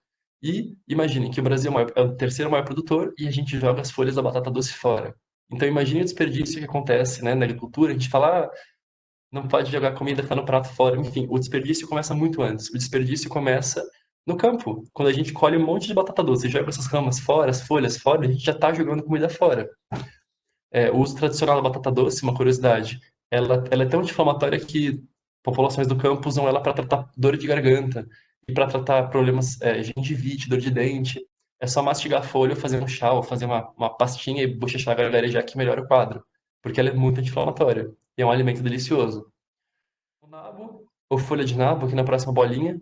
A folha do nabo é muito mais nutritiva do que o próprio nabo. Tem um teor de cálcio muito alto. Tem os glucosinolatos, né? Então, que são compostos que eu já falei, mas que têm essa propriedade anti-inflamatória e imunomoduladora bem legal. E que as crianças não gostam do nabo, mas gostam da folha. Então, a gente planta o nabo para poder mandar a folha. A gente chama de mostarda silvestre, é o nome fantasia. Mas, na verdade, é a folha do nabo. Super gostosa. Essa outra plantinha aqui, o cariru, que se tiver aqui do Nordeste ou do Rio de Janeiro, é uma planta que nasce na rua, em locais mais quentes e úmidos, região litorânea, dá no mato, é um mato. E é uma hortaliça brasileira, também de uso tradicional, super gostosa, que dá na horta, olha que flor linda, super bonita. A gente tem a chaia, que é essa folha aqui embaixo, que parece uma folha de mamona, uma folha de mamão. A chaia é uma planta mexicana que foi domesticada pelos maias. Tem um estudo que mostra a composição centesimal dela, é maravilhoso. Talvez seja uma das plantas de maior valor nutricional. Tem um estudo que diz, eu adoro esses exageros, não acredito neles, mas me divirto. É sensacionalista, que fala que a gente poderia se alimentar se a gente tivesse só chaia e alguma outra fonte proteica, aliás, alguma outra fonte de carboidrato, a gente estaria com a alimentação completa, que a chaia fornece pra gente todas as proteínas, né, todos os aminoácidos de forma balanceada, proteínas, minerais, vitaminas, só não tem caloria. Enfim, é um alimento maravilhoso. Ela é parente da mandioca, é uma folhosa sensacional. E o mais legal dela, ela é uma planta, ela gosta mais de calor. Aqui em São Paulo e no sul e sudeste, no inverno, ela hiberna, se for uma região muito fria. E ela aguenta até 3 meses sem chuva. Então vocês imaginem uma alface ficar 3 meses sem chuva. Então, perante as mudanças climáticas, né, se a gente tiver situações de extremo climático, então dá para plantar chaia, que é uma planta sensacional, gostosa. A gente fez o teste cego com ela, degustação. A gente cortou fininho, escaldou, refogou com alho e azeite e serviu, falando que era couve. Na verdade, a gente não perguntou o que era. A gente falou, o que que você acha que é? Todo mundo achou que era couve. Então, o sabor dela já lembra uma coisa que a gente conhece. Aqui embaixo, bedroega. A bedroega é consumida no mundo todo, acho que só o brasileiro não come bedroega. Ela tem nome popular no mundo todo. Aqui nos nossos países da fronteira, aqui, né, países que falam espanhol, é a verdolaga ou berdolaga. É uma planta suculenta que tolera seca, é uma planta de origem europeia e ela é riquíssima em ômega 3 foliar. Então ela tem um teor de ômega 3 bem alto, não chega a ser ômega 3, por exemplo, de uma fonte animal, porém uma fonte bem interessante para uma planta que não é uma oleaginosa ou um animal, enfim, é uma folha. Então um agregado interessante para alimentação. A capuchinha eu já falei. A guasca, que é essa antepenúltima aqui, que tem essa margaridinha, vocês devem ver muito pelas calçadas agora no outono e inverno. Ela é uma hortaliça que é um mato, uma planta espontânea. Ela tem um sabor incrível e ela acumula muitos minerais que têm sabor salgado, então fósforo, potássio, magnésio e cálcio. Então a gente usa ela para substituir o sal. Então a gente, em várias preparações hospitalares, nesse meu trabalho no São Camilo, a gente está nas dietas hipossódicas, a gente está usando essa folhosa para poder agregar sabor sem aumentar o teor de sódio. A gente colhe ela da horta, porque está muito na horta, a gente desidrata, faz um pó e coloca nas preparações, como se fosse substituto do sal mesmo. E ela tem um sabor que lembra um pouco o sabor, talvez, da alcachofra. Eu vou falar o nome aqui, tá? Não se assustem, não pulem na cadeira. Ela lembra um pouco o sabor do caldo quinoa. Tem o sabor desses temperos prontos, industrializados, horrorosos, cheios de sódio e de gordura, de conservante. E então as pessoas se conhecem como sendo um sabor familiar. Então as pessoas gostam muito da guasca. As duas últimas plantas aqui, o espinafre e o jacaré, que é uma planta de brejo. Então uma planta muito... não é... A Bianca perguntou aqui, não é erva baleeira, mas o sabor está próximo. A diferença é que a erva baleira é uma planta muito aromática. A guasca não tem cheiro. O sabor da guasca só aparece depois que você ferve. E a gente faz desidratação a baixa temperatura no forno. A gente colhe, faz a coloração, a higienização. Depois a gente seca no forno por volta de 12 horas a 50, 60 graus. Depois a gente tritura. Eu trouxe esse espinafre jacaré porque aonde a gente está plantando agora, parte da horta era um brejo, que não dava para plantar nenhum alimento. E a gente passou a cultivar esse espinafre, que é uma planta aquática, nessas áreas, porque a gente não tem quase hortaliça folhosa que nasce em brejo. E essa é uma planta que nasce em brejo. Então, consumindo essa planta, no caso do espinafre jacaré, a gente tem a capacidade de aumentar nossas áreas produtivas. Então, para as áreas que não são drenadas, a gente consegue plantar alimentos também. E por fim, eu trouxe essa planta que é a hortelã do norte. Tem gente que chama de hortelã gorda ou hortelã-pimenta. Não é uma hortelã, ela é mais parente do boldo, né? Parece um boldo, inclusive. É uma planta super aromática, fez um super sucesso nas cozinhas, porque as cozinheiras gostam muito de tempero. E é de fácil cultivo, dá pra ter em casa, não gosta de muito sol, dá pra plantar num vasinho na sombra. Enfim, é super gostosa. é, é, e ela tem a propriedade de ser um conservante natural. Então a gente usa ela nas preparações que vão, enfim, a gente não deixa mais do que um dia ou dois, mas é um conservante para pães, bolos, caldos. Ela tem essa propriedade bactericida. Perguntaram aqui pra gente, né? Para desidratar é necessário deixar uma brecha? Então, a gente desidrata com forno combinado, né? É forno industrial, então a gente consegue regular a temperatura. O ideal, sim, na verdade, quando eu faço no meu forninho caseiro aqui de casa, eu ligo o forno no mínimo, deixo ele esquentar uns 15 minutinhos, desligo, coloco o tabuleiro com as plantas já bem espalhadinhas, né? Sem sobrepor, já secas, né? Eu lavo, higienizo, seco com um paninho, coloco no tabuleiro, coloco no forno e deixo ali por volta de uns, não sei, 1 hora, 2 horas, com a porta entreaberta. Daí eu vou mexendo. Se eu vejo que esfriou, eu ligo o forno de novo, tiro a planta, ligo o forno, desligo o forno, volto com a planta. Então não queima, né? Desse processo a gente nunca deixa o forno ligado. Isso. O Alexandre falou, malva do reino é a mesma planta. E tem a variedade com a folha branca, mas é a mesma planta. Eu acho que esse aqui era o último slide. Deixa eu ver se tem mais alguma coisa aqui. Opa! Ah, meu Deus. Pulei aqui a apresentação. Deixa eu voltar. Eita. Deus. Tô meio perdidinho aqui. Vou pôr aqui a apresentação tanto que eu não consigo voltar pro último slide aqui, tá, gente? Meu Deus. Pulei de novo. Aqui, perdão. Então, alguns pratos que a gente fez no cardápio. A ideia não é dar mais trabalho para as cozinheiras, porque, em geral, as cozinheiras já atuam no limite da capacidade da cozinha, né? Quem aqui já trabalhou com cozinha, eu também já trabalhei em cozinha, né? Também sou cozinheiro, trabalhei mais de 1 ano em cozinha, sei a loucura que é, a correria que é, então a gente não queria trazer mais trabalho para os cozinheiros e nem trazer plantas de preparo complicado ou preparos mirabolantes. Então a gente queria trazer preparo simples. Então aqui exemplos, arroz colorido com guasca, eles simplesmente introduziram no arroz com cenoura ralada e guasca. Aqui a gente fez a couve-flor tá picadinha, tá? Essa alimentação aqui é para uma alimentação de uma turma, se não me engano, de 5 ou 6 anos. Então, tá bem picadinho. É simplesmente a couve-flor picadinha, acho que tem tomate e a capuchinha, a folha e a flor. Vocês estão vendo o vermelhinho aqui. Esse molho de tomate, né, lá em Jundiaí tem a segunda sem carne, que eles usam a proteína de soja, que eu nem sou muito fã, mas enfim. e a gente colocou folha de batata doce. A gente reduziu o teor de PTS e aumentou a folha de batata doce, para aumentar o teor proteico de fibras da preparação. Estrogonofe de frango com folhas de nabo, a torta de capuchinha com malvavisco, o feijão com folha de batata doce, o arroz de cariru. Esse bolo aqui ó, é o bolo de laranja com beldroega. Eu não pus a foto, mas tinha o bolo verde de Ora para Nobres, né? O bolo do Hulk. Aqui a torta de beterraba, beldroega e picão. E aqui uma lentilha com trapoeraba. Picão e trapoeraba e malvavisco são outras plantas que eu não trouxe aqui, mas que a gente também tem na horta. Bom, acho que esse era o último slide. Posso fazer um merchanzinho, gente? Sim, o professor perguntou, picão é punk. Quando a gente fala picão, a gente está falando de várias espécies, mas principalmente as espécies do gênero Bidens, né? Que é aquela planta que o pessoal faz chá para dar banho em nenê, nenê que nasce com icterícia, pessoal que tem hepatite, consome muito. O picão é punk. O picão é uma hortaliça folhosa, comestível, super gostosa. É, é, é, A gente faz desde chá, a gente faz chá com ela, faz suco com ela, faz bolo, a gente faz um monte de coisa. E é super gostosa. Fazendo só um micro merchan, eu faço divulgação científica, né? Não tem fins financeiros, enfim, é mais para divulgação um pouco dessas plantas, né? Para difusão disso.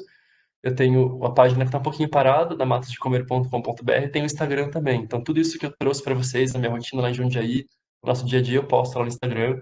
Trago dicas e curiosidades sobre essas plantas. Quem tiver curiosidade, depois a gente se fala por lá também. Tem meu e-mail. O e-mail também tem o Reis R. Guilherme. Se vocês quiserem falar diretamente de punk, também tem o matosdecomer@gmail.com. Se vocês tiverem alguma dúvida, quiserem alguma referência, a gente pode se falar por esse e-mail. E que eu tive... Olha, eu fui quase pontual, hein, gente? Que bom. É, eu vou tirar aqui a apresentação e vou abrir para a gente poder se ver e trocar ideias. Se vocês tiverem qualquer dúvida, qualquer comentário, quiserem trocar ideia, deixa eu descompartilhar aqui. Pronto. Se vocês quiserem trocar alguma ideia, perguntar, esse é o momento, gente. Estamos aqui. Deixa eu ver aqui as perguntinhas que eu não respondi, que eu fui pulando aqui para trás, que não deu tempo de responder. Os teores de proteínas eu tenho, de algumas plantas, não todas. A questão de encontrar dados dessas plantas é um trabalhão, porque essas plantas não têm pesquisas sistematizadas em cima. Assim, não tem ninguém que fala, eu adoraria que tivesse. Mas, um trabalho que fala, aqui estão os teores de proteínas de um monte de planta. Em geral é assim, tem um estudo que pesquisa só a proteína da folha de batata doce. Daí tem outro estudo que pesquisa só o carotenoide da folha de batata doce. Daí tem um outro que pesquisa só o nananã da tananã. Enfim, os valores divergem, porque depende do solo, da forma de cultivo, da fase de maturação. Tudo isso vai influenciar, né, nessa análise, mas a gente não tem uma tabela tipo Pataco, né? A gente não tem isso sistematizado. Então, tudo é um garimpo de procurar informação por informação. Eu estou sistematizando isso no meu mestrado. A gente tem um artigo que trabalha com isso, do professor Valdeli, lá do IFAM, de Manaus, que ele analisa teores de proteínas, fibras e minerais, né, macro e micro. Ele faz essa análise para plantas nativas do Rio Grande do Sul com potencial alimentício. Mas tudo isso sistematizado a gente ainda não tem, infelizmente. Tô vendo aqui as perguntinhas. Coisa aqui as que vieram um pouquinho antes, tá? Deixa eu ver. Os compostos que formam a babadora pernobis são polissacarídeos, que formam essa mucilagem. São polissacarídeos, conforme eles hidratam, eles formam essas cadeias longas que têm essa propriedade elástica que dá essa baba. Não vou dizer que é a mesma substância, mas são compostos da classe dos compostos da baba do quiabo. Então, aqui a Raquel comentou, quando vier para Curitiba, procure pela Associação da Casa da Videira, eu conheço, pessoal, projeto muito legal, já conheci a última casa e a casa atual deles, bem legal. Você acredita que... Gente, na verdade, os profissionais de nutrição, eles são as pessoas para poder fazer a divulgação das punk. Porque não adianta, por exemplo, inicialmente na minha cabeça eu achava que eu tinha que falar com os agrônomos, porque eu não sou agrônomo de formação, eu sou gestor ambiental. Mas não adianta o agricultor produzir, ser capacitado para produzir isso e ir para a feira, se as pessoas não tiverem a informação sobre essas plantas. Então, cabe aos profissionais de nutrição da parte de pesquisa, então, pesquisar essas plantas, publicar sobre elas, trazer essas informações para o público, fazer a difusão disso. E os profissionais que estão ali na linha de frente clínica, seja atendendo o paciente, seja na alimentação escolar, alimentação hospitalar, os nutricionistas fazendo política pública, né? A minha chefe lá em Jundiaí é nutricionista. Se não fosse por ela, a gente não estaria com quase 17 mil crianças comendo punk. Então, os nutricionistas são as pessoas com quem eu quero conversar e são as pessoas que precisam conscientizar as outras pessoas sobre essas plantas. Então, eu acho que vocês são chave nesse processo. Isso, a avó fazia chá de amarelão com picão e raiz de salsinha, exatamente. O picão é uma fonte excelente de ferro e ele tem um anti-inflamatório que atua no fígado e no pâncreas. Então, em geral, quem está com icterícia toma o chá do picão para poder melhorar esse quadro clínico. E uma curiosidade, não tem ninguém menor de idade aqui, né, gente? Pode contar. O picão, ele é um excelente remédio para ressaca. Então, quem aí exagerou um pouquinho nas festas de final de ano, no carnaval, ou num churrasco aí, o chá de picão é sensacional, porque ele estimula as funções do fígado, ele repõe o eletrólito e ele tira aquela sensação de ressaca. Ele é maravilhoso. Dá para fazer, dá para ter o picão desidratado em casa. Eu faço em casa com kombucha, né? Não sei se vocês conhecem, que é um chá fermentado, e eu coloco o picão para fermentar junto, fica delicioso. O chá do picão lembra um pouco o sabor do mate. Não tem o gosto de mate, nem amargo, é um gosto agradável. Vamos ver aqui mais, pessoal, elogios, muito obrigado. Obrigado, obrigado. Exatamente, aqui a Ana Rosa comentou, né? Sou agrônoma. Exatamente. Então, e todas essas plantas que eu estou trazendo, todas elas têm propriedades medicinais também, né? Todas elas podem ser usadas em tratamento. Enfim, eu não trabalho com esse aspecto porque eu não sou profissional da saúde, né? Então, está além do meu escopo de trabalho. Mas eu acho que quem tem essa formação na área de medicina, na área de nutrição, né? Nessa área de fitoterapia, são plantas que você pode consumir enquanto comida, mas que vão estar, enfim, curando e prevenindo um monte de doenças. Mas aqui, ó. Exatamente. Então, é um desafio, né? Trazer essas informações todas, que são muitas plantas. Trazendo até um spoiler, depois eu posso passar para a professora Thais. Esse ano vai sair um livro, estou com um livro em andamento aí. É um livro geral. Eu estou em preparação de um livro focado para nutricionistas, por enquanto não conseguia dar conta de fazer tudo. Mas esse livro é um livro geral que traz as principais plantas, as formas de uso, para que as pessoas possam pelo menos ter acesso a elas. A minha vontade é ter mais para frente um livro sistematizando essas informações para facilitar a vida de todo mundo, né? Porque é muita planta e é muita informação. Então, a TCC, muita resistência. Então, às vezes, na verdade, talvez pensar a forma com que você está abordando, né? Talvez, às vezes, é pensar no foco de estudo. É uma área maravilhosa ainda para poder pesquisar. Por exemplo, o professor Valdelic, que é quem foi pioneiro nesse assunto aqui no Brasil. Esse assunto é muito antigo no mundo, né? Se fala bastante disso. Na Europa tem muita publicação. A maior parte das publicações aqui que a Mariana comentou são em inglês. Digamos que das minhas referências do mestrado do livro, eu estou usando praticamente talvez 95%, 98% de publicações estrangeiras em inglês, infelizmente. O professor Valdeli foi pioneiro aqui no Brasil e ele fez essa pesquisa dele dentro da parte de fitotecnia, da agronomia, e a tese de doutorado dele é a tese mais acessada da história da Federal do Rio Grande do Sul, porque gerou interesse no público. Porque a gente que é pesquisador tem muito desse medo, né, da gente fazer não documento de gaveta, mas a gente fazer um documento, uma dissertação que você não sabe quem vai ler, né? Então, tem muito interesse público em cima disso, tem muita gente pesquisando, então é um tema que está quente, né? Então, eu acho que quem quiser fazer carreira nesse tema, pesquisar essas coisas, tem um potencial muito grande. Inclusive, para fazer doutorados fora do Brasil, fazer doutorados, trabalhar com a questão da alimentação para populações vulneráveis na África, na Ásia, tem um campo muito grande. Então, tanto para quem tem intenção de atuar profissionalmente ou quem quer entrar para a área acadêmica, é um campo lindo e muito vasto. Então, como ninguém pesquisou, é muito fácil fazer nome nessa área, porque tem muito potencial de pesquisa. Aqui, a Mariana Grisa perguntou: tem recomendações de livro? Aqui no Brasil a gente tem, acho que 2 ou 3 livros. Depois eu posso passar uma listinha para a professora Thais, ela pode passar para vocês. Tem algumas publicações. Tem esse livro que é o livro Plantas Alimentícias não Convencionais. Está aqui do lado. Deixa eu pegar ele aqui. Que é o primeiro livro em português. Não sei se a câmera filma espelhado, mas depois eu passo o nome para vocês. Não. É um livro legal, mas tem ressalvas. Por exemplo, é um livro que o pesquisador ele é amazônico, então tem muita planta da Amazônia. E a gente não está na Amazônia, né? Os principais capitais, grande parte da população brasileira está aqui, né, sul e sudeste. Então é um livro muito grande, pesado, não tem tantas informações pertinentes à nossa realidade. A gente tem acho que do Ministério, não sei se é o Ministério da Saúde agora, a gente tem a cartilha de alimentos regionais brasileiros por região, que traz esses alimentos de uso tradicional. Pensando que mais? A gente eu tenho duas publicações pequenas, duas cartilhas. Eu consigo colocar link aqui, será? Eu vou pesquisar aqui e vou colocar o link para vocês, gente. Esse daqui eu consigo colocar. A gente fez um material que é um material para. A gente fez com agricultores orgânicos, porque os agricultores estavam levando essas plantas para feira, mas ninguém comprava. Então a gente fez esse manualzinho que eu vou postar aqui para vocês, para que os agricultores apresentassem para os. Consigo colar? Para que os agricultores passassem para os consumidores, para que eles passassem a conhecer. E tem uma outra cartilha, um outro material que a gente fez, eu vou passar o link, que a gente fez, foi um projeto piloto, que foi o que deu origem ao meu doutorado, aqui numa escola de São Paulo, que a gente fez uma horta punk. É uma horta focada em punk. Então a gente trabalhou desde o cultivo e a introdução da alimentação escolar. Chama Viva Agroecologia.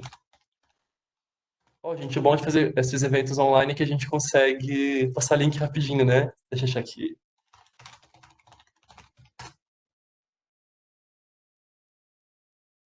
Eu vou mandar o link do projeto. Foi um projeto pequenininho. A gente teve uma verba super curta. A gente teve, assim, R$ 4.000 para fazer um trabalho com quase 30 pessoas. Então foi um trabalho muito mais voluntário. A gente quase não teve estrutura. Mas tem aqui a parte de publicações. A gente fez um material bem legal. A gente pegou. Tem participação do Valdeli, tem participação do Nuno Madeira, que é um pesquisador da Embrapa de Brasília, que trabalha a questão de cultivo e um pouco da parte nutricional. Deixa eu colar aqui. Então tem a parte aqui de materiais também. Não são focados para nutrição. Que mais, gente? Perguntas. Temos mais. Professora Thais, a gente tem quanto tempo mais ainda?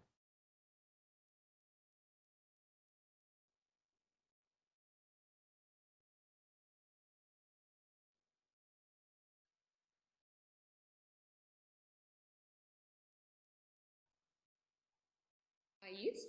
Não sei se você está ouvindo. Acho que ela ouviu, ela fez um joinha, mas acho que ela tá sem som. Se quiser escrever aqui, quer falar com a mão assim, com a gente, ó? Quer fazer a minutagem com a mão? Treinar, acho que até às 9, né? Estava programado. Temos mais um Aqui, ó. tempinho. Temos Isso, tempo. prof. Legal. Isso, 30 Legal. Até minutos. às 9. Legal, gente. Ah, vocês têm mais perguntas? Se vocês quiserem, eu posso falar de mais algumas plantas ou eu posso responder perguntas, o que vocês preferirem. Vocês têm alguma dúvida? Querem contar algum relato? Alguém que consome essas plantas? Alguém que está pesquisando essas plantas? Alguém que gostaria de pesquisar, mas ainda está sem ideia de tema? A gente pode pensar aqui juntos. Estamos aqui para isso. Se ninguém se manifestar, eu tenho mais coisa para mostrar, hein? Eu falo muito. Que legal. Ah, a Mariana falou que a dissertação de mestrado é sobre punk. Que legal, Mariana. Guilherme, você pode falar mais se você quiser sobre mais plantas, e aí se for surgindo perguntas, você vai interrompendo. Perfeito. Está bastante Perfeito. interessante. Fique à vontade para Legal. dividir os seus conhecimentos conosco. Obrigado, gente. Quando eu falei para a professora Thais que eu falava muito, acho que ela não acreditou. Ela tá vendo que eu falo muito mesmo. Aqui, ó. Então, eu vou compartilhar com vocês a apresentação. Será que foi? Foi. Legal. Eu trouxe alguns alimentos de uso regional para mostrar para vocês. Eu vou falar um pouquinho deles para vocês, então, só para conhecer. A beldroega, ela só é consumida praticamente aqui no estado de São Paulo. É uma planta que dá no Brasil inteiro. No Nordeste dá muito, gente. Muito, muito, muito. E seria incrível se as pessoas comessem, porque ela é realmente muito nutritiva. É uma planta que tem uma curiosidade. Ela tem dois sabores. Depende da hora do dia que você colhe ela. Então, se você colher essa planta de manhã, quase assim, tipo, 7, 8 da manhã, ela é azedinha. Se você colhe ela no final da tarde, ela perdeu a acidez. Ela tem esses dois sabores, depende da hora que você colhe. E é uma planta espontânea, gente. Se vocês verem ela na rua, vocês possivelmente vão ver. Deve ter possivelmente nascendo na calçada de vocês agora. Dá pra fazer muda com ela muito facilmente. Então dá pra pegar um galinho dela, mesmo que seja de um local que você fala, será que esse local não é muito limpo? Dá pra tirar semente ou dá pra é, fazer muda dela com facilidade. Uma coisa que eu pesquisei no mestrado foi a questão da contaminação, né? Porque eu tô falando aqui de pegar da rua. Então, mesmo comer pitanga na rua, pegar muda, como é que funciona? Essas plantas, especialmente os matinhos, as plantas espontâneas, elas são plantas que elas são generalistas. Digamos que elas são plantas gulosas que comem um pouquinho de tudo que tiver no solo. Então, elas absorvem todos os minerais que tiver, por isso que elas são tão nutritivas, mas elas não são muito espertas para contaminantes, então elas também absorvem metais pesados. A gente coletou em diversas áreas públicas aqui de São Paulo, 3 espécies de planta, e quanto mais próximo a vias de alto tráfego, então quanto mais próximo de avenidas, de postos de gasolina, quanto mais próximo de antigas fábricas, mais contaminadas essas plantas vão estar, porque o solo é contaminado. Então, evitem colher coisas da rua. Sempre que vocês tiverem curiosidade de provar essas plantas, eu recomendaria para vocês colhe um pedacinho, planta num vasinho, espera a planta crescer, né? Que enfim, esses poluentes vão se diluir ou mesmo vão sumir. Ou o ideal é que vocês comprem assim. Com certeza deve ter uma feira do produtor, uma feira do agricultor na cidade de vocês. Falem com esses feirantes, porque o feirante também é o produtor. Diferente de mim, que estou aqui em São Paulo, quando eu vou numa feira, mesmo até feira orgânica, a pessoa que vende não é a pessoa que planta. Então tem essa desconexão, eu não consigo pedir para ele trazer uma planta para mim, porque ele não é o dono da horta. Em cidades menores e em feiras do produtor, vocês conseguem falar direto com o produtor. Às vezes vocês podem levar uma foto no celular, fala, olha, tá vendo essa plantinha aqui, Bedroega, você conhece? Ah, conheço, então. Você poderia trazer para mim semana que vem? Ele fala, nossa, você tem um monte disso, nossa, eu tô jogando fora, nossa, eu arranco para plantar alface, ah, eu não, é mato.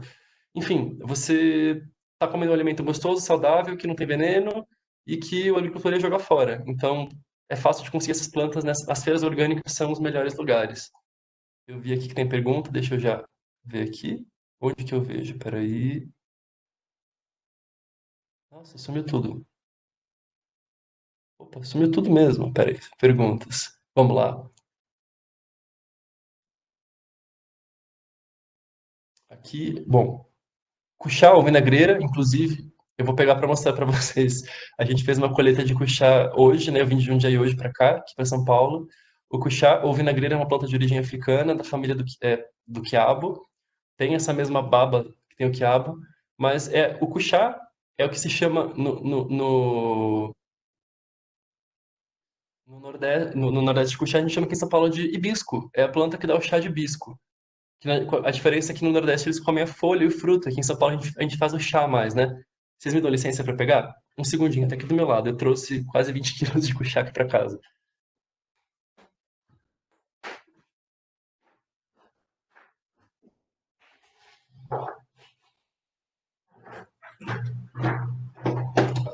Pronto. Aqui, ó. Quem falou do cuchá? Dá para ver? Eu não me vejo aqui. Eu sumi da tela. O cuchá dá essa frutinha aqui que ela é vermelha. Ela é O fruto real, na verdade, está aqui dentro. O fruto é fonte de pectina, dá para fazer gelatina com ele. Tem as mesmas características do agar-agar para fazer gelatina, uma gelatina vegetal. Tem esse cálice, né, que seria essa parte vermelhinha aqui que se faz o chá. É uma delícia. Eu faço geleia, chutney, gelatina. Eu não sei nem onde vou pôr tanta vinagreira que eu trouxe, porque agora com o frio tá dando geada lá, ia perder, eu acabei tirando para salvar, vou distribuir aqui pelos vizinhos do prédio. Nós temos uma cozinha funcional em Santa Catarina. Que legal. Então, quem comentou aqui, ó, Maria Fernanda. Não, quem foi? Aqui, não apareceu o nome. Temos uma cozinha funcional, queremos investir no cultivo de punk para agregar valor nutricional. É uma excelente ideia. Primeiro, porque é um diferencial de mercado. Por exemplo, inclusive, é uma forma, além de você agregar nutriente, você agregar sabor, né? Tem muito tempero não convencional, que dá para deixar a comida mais gostosa, você tem um diferencial e as pessoas vão ficar felizes e você vai vender. Então, enfim, uma ideia interessante. Uma coisa curiosa, a indústria está tentando trazer esses alimentos, né, para os alimentos funcionais, então para barra proteica, para esses shakes, enfim, para essa parte mais da nutrição funcional, para os alimentos funcionais, e não tem ninguém produzindo. Então imagina que querem produzir, supondo, imagina que a Panko quer fazer um pão com a farinha de Ora Pronobis. Eles não encontram quem venda, não tem ninguém produzindo. Então, o primeiro trabalho que eu sugeriria para vocês é mapear com os agricultores da região de vocês o que eles têm produzindo. Porque às vezes vocês começam a pirar na planta, estuda sobre ela, vê receita, mas você não encontra a planta. Então, vocês têm que ver o que vocês encontram na região de vocês. Se vocês, quem quiser inclusive planta, para falar com o agricultor, quem trabalha com política pública, tem um pesquisador de Brasília que chama Nuno Madeira. até escrevi o nome dele aqui. Nuno Madeira. Ele é super fácil de contatar e ele pode dar assistência técnica, né? O trabalho que a Embrapa, a empresa brasileira, né, de produção de hortaliças, oferece para pequenos produtores, para que eles possam, inclusive, produzir as punk. O Nuno é especialista em cultivo de punk. Então, existe limite de quantidade para não causar efeitos colaterais? Então, na verdade, a gente não tem um estudo sobre a planta. A gente tem, foi aqui a professora que comentou, né, a professora Elisa, eu acho. A gente não tem um estudo sobre a planta, mas a gente sabe o teor de fator antinutricional da planta, portanto, a gente consegue ter uma ideia da quantidade que a gente pode ter dentro de um limiar seguro. Em geral, as plantas que têm bastante oxalato, que podem ter nitrito, nitrato, ácido fítico, tanino, lecitina, saponinas, a gente recomenda sempre passar por cocção ou por um processo para poder fazer a remoção ou neutralização desses compostos antinutricionais, esses fatores, para que o alimento chegue seguro. Então a gente tem esse cuidado, né? A gente tem uma equipe de nutricionistas que apoia a gente lá na prefeitura, que ajuda a gente a fazer esses cálculos para que a gente leve o alimento seguro. Mas sim, toda planta tem que ter uma forma correta de consumo, né? Quando eu falo, por exemplo, a folha da chaia que eu mostrei para vocês, aquela planta mexicana, ela crua, ela é tóxica. As pessoas falam, ai meu Deus, ela é tóxica. Mas a mandioca crua é tóxica, a batata doce crua é tóxica. Ninguém come batata doce ralada, eu espero que ninguém coma, porque tem muito fator antinutricional. Então, na verdade, eu falo que toda planta é comestível. É só você chegar no preparo dela correto que você pode deixar ela comestível. O Edevan perguntou aqui, TCC. Não sei nenhum levantamento de restaurantes sobre isso. Talvez o seu trabalho pode ser o levantamento de restaurantes que trabalhem com isso, por exemplo. Já seria uma informação. Eu sei que em Minas tem alguns trabalhos em relação a isso, mas aqui no Paraná eu desconheço. O milho vermelho que eu mostrei aqui, esse milho, é um milho que é um milho guarani. Esse milho veio no interior de São Paulo, não vou saber a cidade, mas eles são milhos brasileiros. O feijão mangalô também está sendo cultivado no Brasil. A gente cultiva em Jundiaí, é uma planta africana, mas dá super bem aqui. A gente está cultivando. O Alexandre falou, né, que cuchá mais quiabo é muito bom. Deixa eu ver aqui. Tem mais alguma perguntinha? As folhas da vinagreira nós também usamos. Também têm as mesmas propriedades do fruto. Não tem tanta antocianina. Tem mais fibras. Tem mais proteína. E a gente também usa. Aqui. Conversa com o pessoal. Deixa eu ver aqui. Qual planta que eu acho mais legal para fazer uma análise? Nossa, tenho sugestões. A gente tem muitas análises dessas plantas que são cosmopolitas, que são as plantas que tem no mundo inteiro. Então, essas plantas já foram, por exemplo, a beldroega. A grande parte dos estudos, talvez a grande totalidade, está fora do Brasil. Tem pesquisa em Israel, tem pesquisa na Europa, tem pesquisa na Ásia. Porque essa planta não é brasileira, mas as plantas brasileiras, por exemplo, não estão sendo pesquisadas. Então, começar pesquisando as plantas brasileiras não convencionais, eu acho que seria um caminho bem interessante. Por exemplo, as urtigas. As urtigas são hortaliças folhosas. Nossa, urtiga, que medo! A urtiga tem essa urticância só quando ela está in natura. A partir do momento que, se ela passar por cocção, por exemplo, ela perde a urticância, então ela pode ser usada tanto cozida quanto desidratada, usada em farinha, usada enfim, alimentos com função nutracêutica. É uma fonte sensacional de fibras, é uma fonte sensacional de proteínas. A gente fez análises, são as plantas que têm, das folhosas, têm maior teor de cálcio, elas bioacumulam cálcio em quantidades estratosféricas, é uma fonte vegetal de cálcio sensacional. Então, eu sugeriria, por exemplo, as urtigas. E dar uma olhada em plantas brasileiras não convencionais. Depois, quem quiser trocar ideia comigo, a gente pode falar mais sobre isso, eu posso sugerir outras plantas brasileiras. Essa foi a que me veio à cabeça. Esse milho é o que usam no Peru? Não, não é. Esse milho é brasileiro mesmo. Esse milho aqui é um milho de farinha. Inclusive dá uma farinha de milho vermelha. Dá para fazer polenta vermelha, pamonha vermelha. Ele não dá pipoca, mas ele é um milho vermelho que dá produtos vermelhos.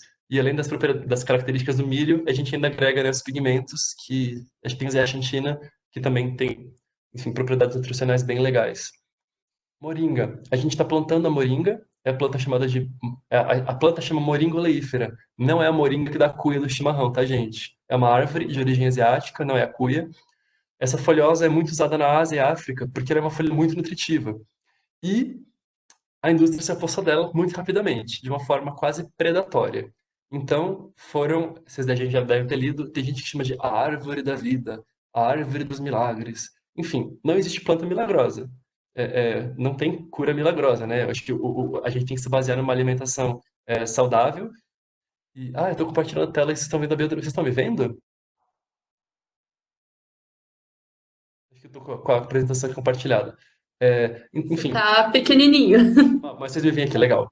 Então, a moringa foi proibida pela Anvisa porque tinha muito produto alimentício sendo vendido com fins medicinais, prometendo curas milagrosas. Tinham vendendo como uma farinha que prometia mais de 100 benefícios para a saúde. E então entra nessa coisa meio maluca de criar uma cura milagrosa, isso não existe, né? A gente tem que ensinar as pessoas a comer direito, comer bem, e comer de verdade, comida de verdade, não ficar só baseado num pódio, um saquinho, enfim, e com promessas que, se você tem enfim, gerando esperança de curas milagrosas para pessoas que estão às vezes desesperadas, investem dinheiro num produto caro e não vão ter o benefício porque ele não cumpre aquilo. Então a moringa está proibida no Brasil, até agora, pela Anvisa, para uso enquanto produto terapêutico, mas enquanto alimento, se você quiser plantar moringa no seu quintal, comer a moringa, vender a moringa, não tem problema. Só não pode usar ela para fins terapêuticos. O que mais aqui? O cálcio das punk é bem absorvido no organismo? A maior parte das punk que passa por cozimento, em geral, sim. A gente só não tem uma absorção tão boa quando está na forma de oxalato de cálcio, que ele é menos biodisponível.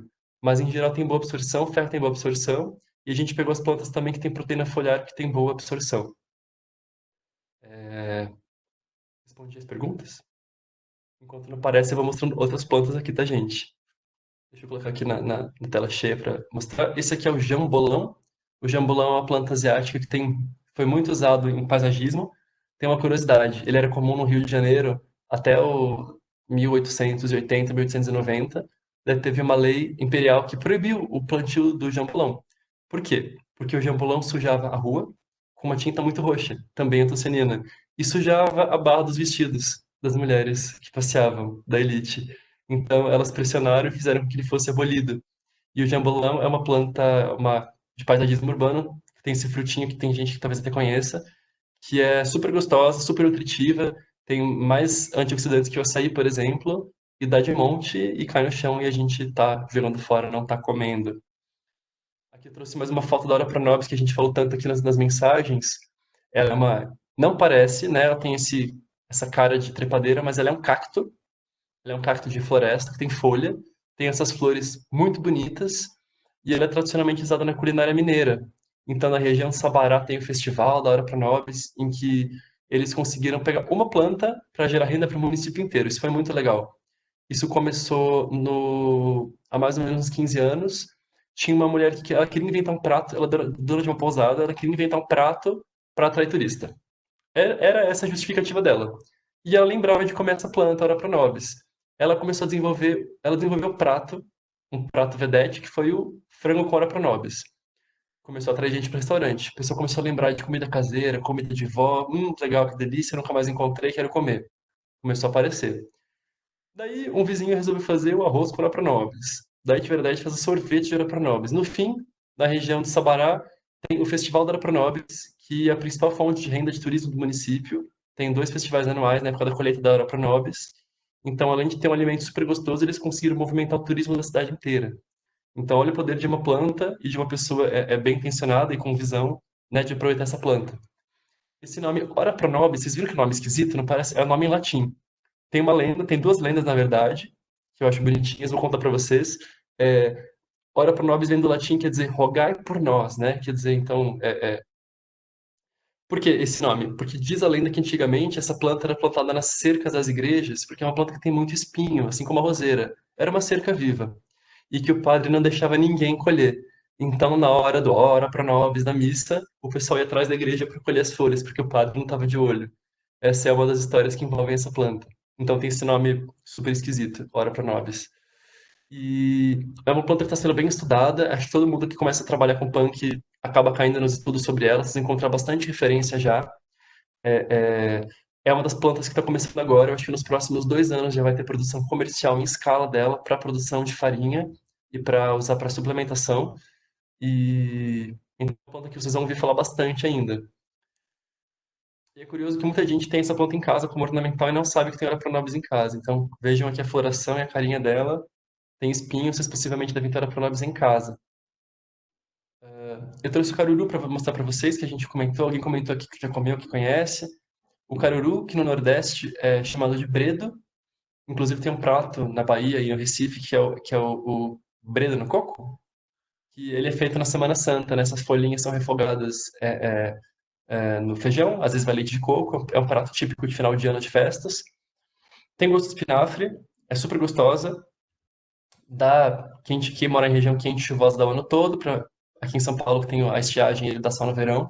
É uma hortaliça gostosa, barata, é um mato. Ó. Essa primeira foto aqui que vocês estão vendo é uma foto de calçada, nascendo assim no meio do nada, literalmente, com o cachorro fazendo xixi em cima, nascendo bonita. Essa outra aqui roxinha já é uma variedade asiática, que tem as folhas roxas, né, mais ornamental. E uma planta super gostosa. O caruru, em feira orgânica, os agricultores em São Paulo estão trazendo em praticamente nas 6 feiras que eu fui eu encontrei.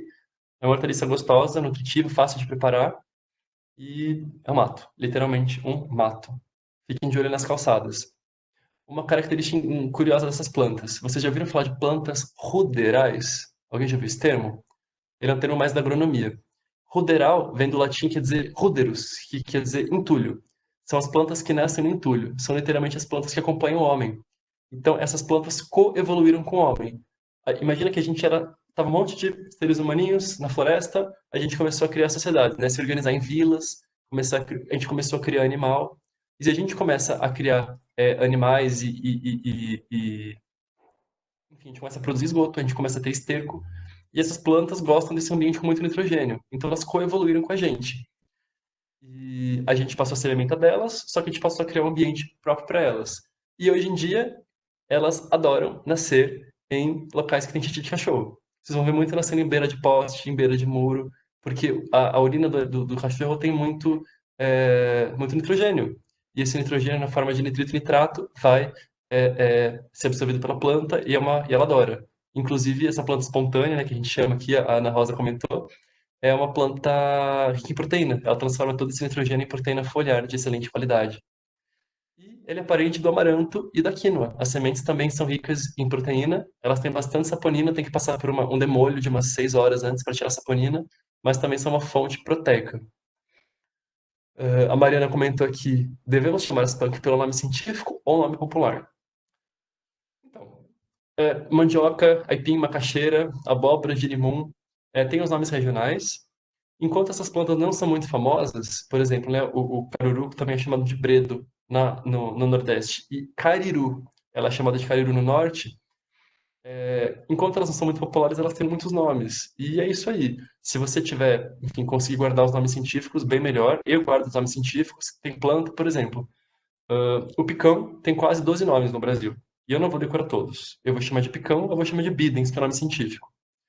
Para pesquisar, procure pelo nome científico, porque vocês vão cair em artigos em espanhol, em inglês, em francês, depois traduz pelo Google, e então é mais fácil de encontrar resultado. Mas fica a seu critério. Aqui a Marina comentou de novo, Marivana comentou, meu pai capina tudo, agora eu não vou deixar. É isso mesmo, gente. Eu brinco que o desperdício está muito antes do que a gente pensa, né? A gente pensa no desperdício já na cadeia da cozinha, né? Não sei se alguém que trabalha com a parte de cozinha industrial, a gente pensar, vamos aproveitar os talos, vamos aproveitar as partes não convencionais, não vamos jogar comida fora do prato. Mas, na verdade, o desperdício começa na roça. Quando a gente pega uma horta que está cheia de caruru, a gente arranca o caruru para plantar alface. Então, o desperdício começa quando a gente nem conhece a planta e arranca. Então, passem a comer, porque possivelmente, eu imagino que se o pai da Marivana roça essas plantas, possivelmente é para plantar uma planta menos nutritiva do que elas. Então, a natureza está dando um alimento de qualidade, a gente arranca ele para plantar um alimento inferior no lugar. No caso do caruru, por exemplo. Vou seguir aqui. Eu cliquei no modo de anotação aqui que eu não consigo seguir. Deixa eu ver. Vou seguir. Dente de leão. Aposto que daqui das pessoas que estão aqui, alguém deve ter tatuagem do dente de leão. Aquele que assopra, que tem um pompãozinho que assopra. Aposto que alguém tem. É uma planta que está muito famosa e ele é uma punk. Ele tem um sabor bem amargo, é uma das hortaliças mais amargas. Nasce muito em gramado, dá no Brasil inteiro, de norte a sul, e é uma planta não convencional. As flores são transformadas em vinho na Alemanha, eles usam suco de massa verde e as flores para fazer um vinho amarelo dourado lindo.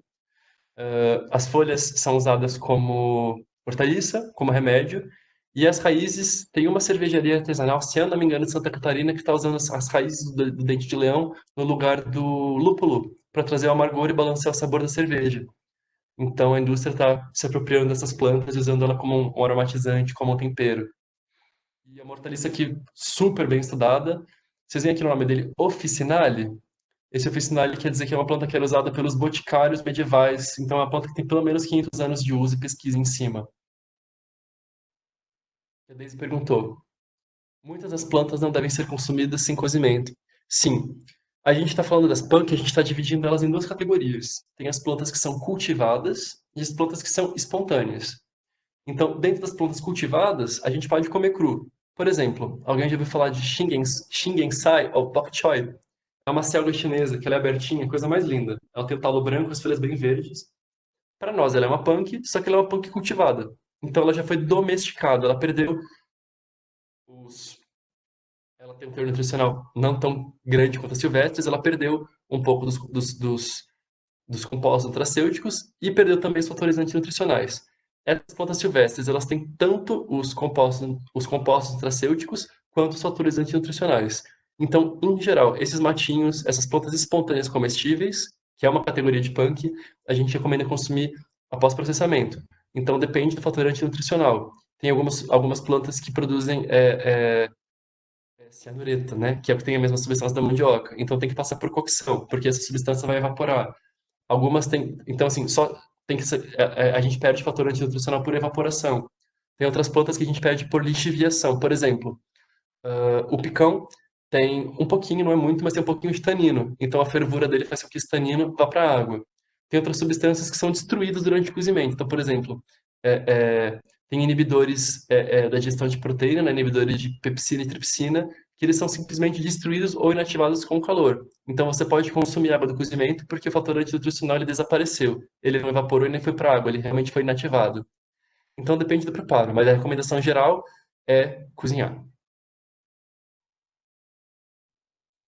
Mas, gente, pequi, o pequi não dá mais aqui na nossa região, mas ele é daqui do norte de São Paulo até o comecinho da Amazônia, tem o pequi e o pequiá, essa fruta linda.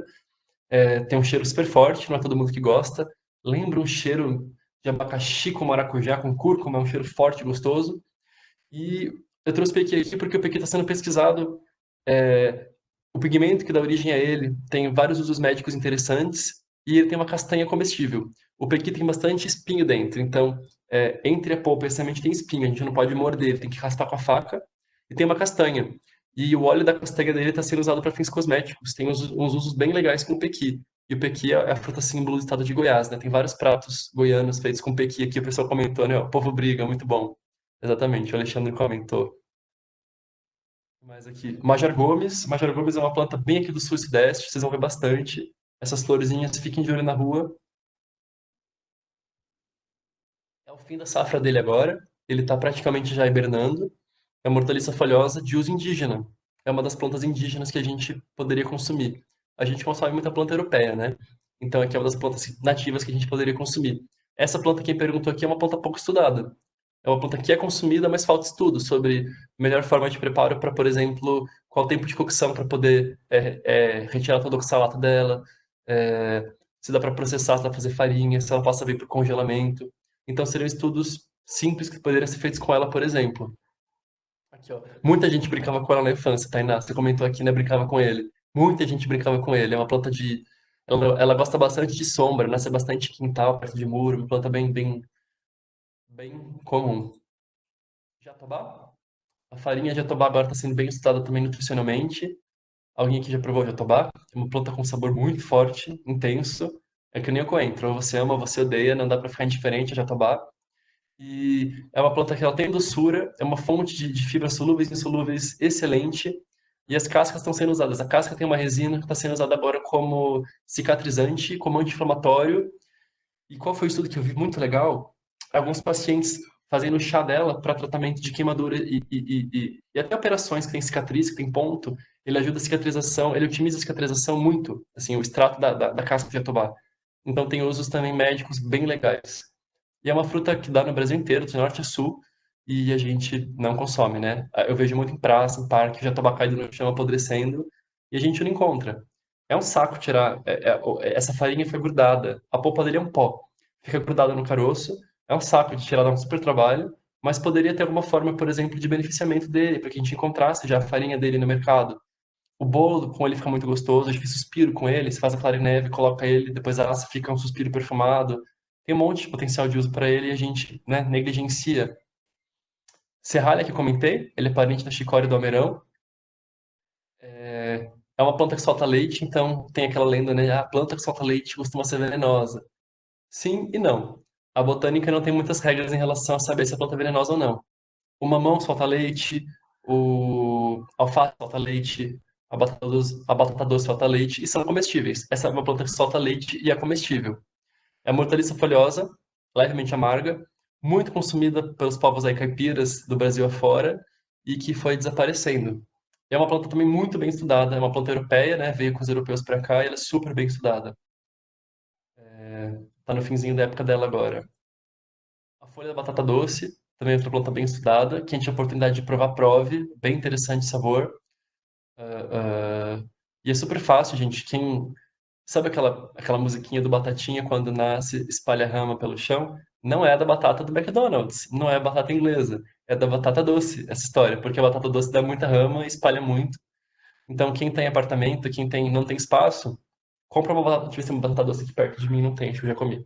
Pega a batata doce, deixa ela perto da janela, ela vai brotar. Assim que ela brotar, você corta a parte que tem o brotinho na ponta e deixa na água, vai dar rama. Começou a sair o brotinho, põe na terra. Vai virar uma planta linda, igual uma samambaia, você pode tirar as folhas para plantar, vai bem dentro de casa, você vai ter uma verdura dando facilmente aqui na sua casa. Quem perguntou, o Alexandre perguntou, como chama essa plantinha no canto da primeira foto do slide anterior? Ah, aqui embaixo. É o trevo. Tem muita gente que chama de azedinha, mas é o trevo. É uma planta comestível.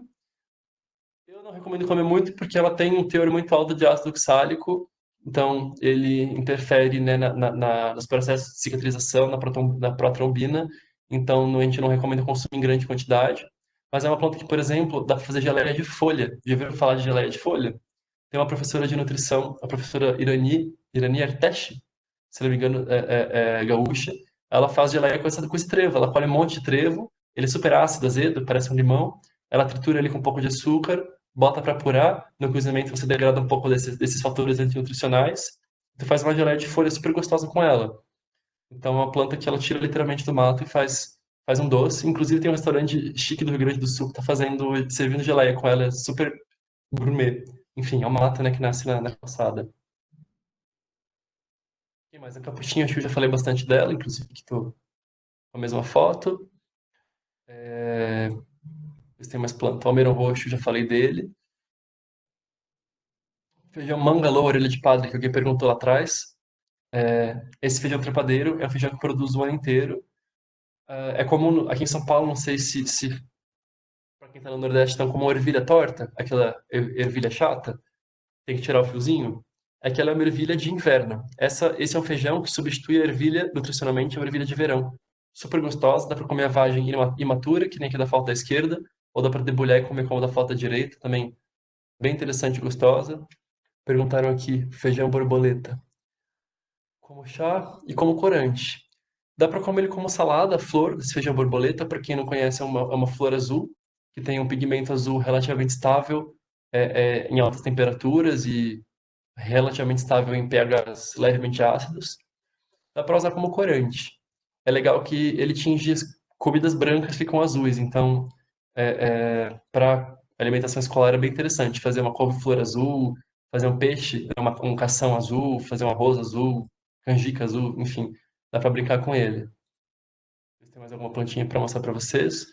Eu trouxe aqui a gurmichama, que é nativa aqui da Mata Atlântica do Sul, Sudeste, é a cereja brasileira, tem uma cara de cereja. Eu fico chateado da gente comer geleia de morango no mercado e não encontrar geleia da grumichama. A grumichama é parente da pitanga, super perfumada, muito mais gostosa que cereja, vamos combinar que cereja não tem muito gosto. Ela é super saborosa e é uma planta que a gente poderia consumir geleia, polpa, suco, a gente deveria ter tudo sabor grumichama e praticamente desconhecida, não tem ninguém produzindo em escala. Deixa eu ver aqui se tem mais alguma plantinha. Araticum é uma planta do Cerrado brasileiro, parente da fruta do conde, da graviola, da temoia, perfumadíssima, super gostosa, que eu gostaria de encontrar sorvete, polpa, suco, e a gente não encontra ninguém ouviu. Quem é que conhece o Araticum? Acho que fora da região de ocorrência dele do Cerrado, praticamente ninguém conhece. A azedinha vocês com certeza vão encontrar nas feiras de agricultor orgânico. Quem tiver Paraná, Santa Catarina e Rio Grande do Sul, vocês com certeza encontrarão essa folha que tem sabor azedo super gostosa. Dá pra fazer geleia com ela também. É uma planta europeia. Ela gosta de frio. Quanto mais frio, mais bonita. Então agora é a época dela. Vocês vão encontrar bastante dela nas feiras orgânicas. Assim que voltar à normalidade, né? Ariticum aqui comentaram. Então é uma planta que está meio que desaparecendo, né? A gente não encontra mais tanto. Chuchu de vento eu colhi hoje. Eu devo ter na geladeira depois. Posso mostrar para vocês esse legume? É um legume diferenciado, ele é interessante. Volta num segundo, gente.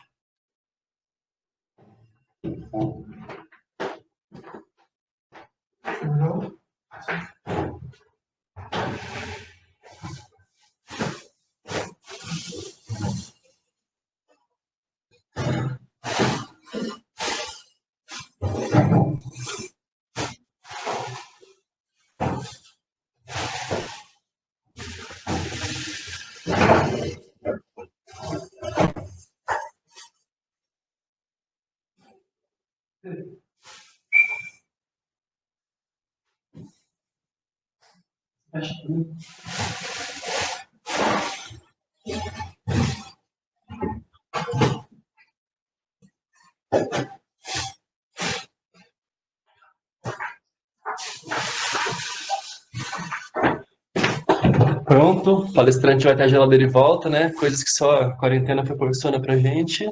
Ter a geladeira perto do palestrante. Aqui, ó. Tá aqui na foto, tá aqui ele aqui. Ele é uma planta que dá em terra baldio, dá em cerca. E ele é parente do maxixe, do chuchu, do pepino. Mas não é nenhum dos três. Eu vou abrir com a boca, tá? Fingir que não estão vendo isso. Além de ser gostoso, ele é oco dentro. Então é um legume ideal para fazer recheado. Dá para fazer cru, cozido. E é uma planta que literalmente nasce no mato, tem aqui as sementinhas pretas.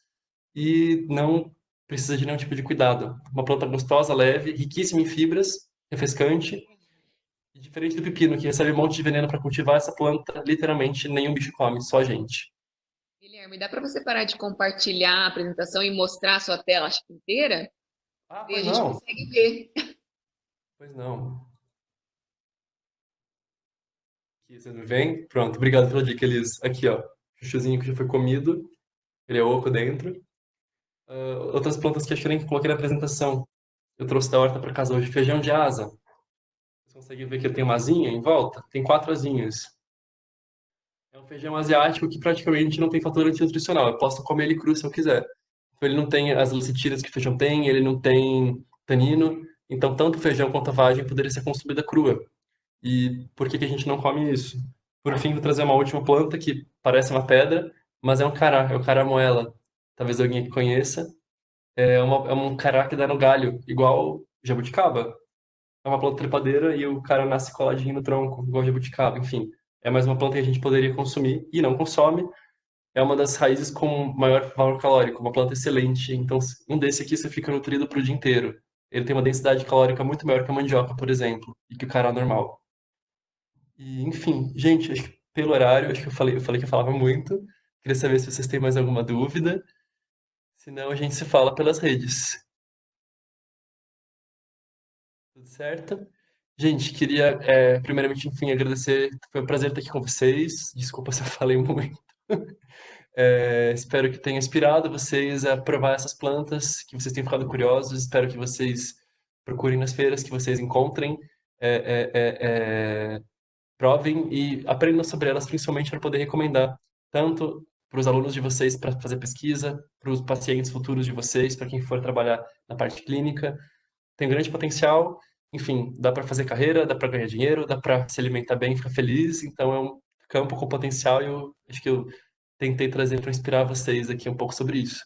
Depois tem o meu e-mail, vocês me encontram naquele e-mail matosdecomer@gmail.com ou pelo Instagram. A gente se encontra e se fala pelas redes.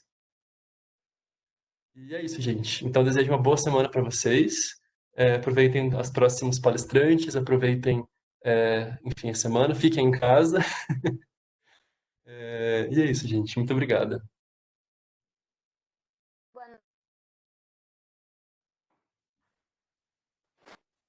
Tudo É a bem? Eu tô vendo que Tainá. a Tainá que tá falando. Oi, Tainá.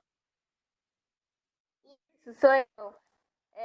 Primeiramente, parabéns pela palestra. A palestra foi excelente. Eu acredito que muitos acadêmicos, até das fases iniciais, ainda não tinham ouvido falar, né, desse novo assunto.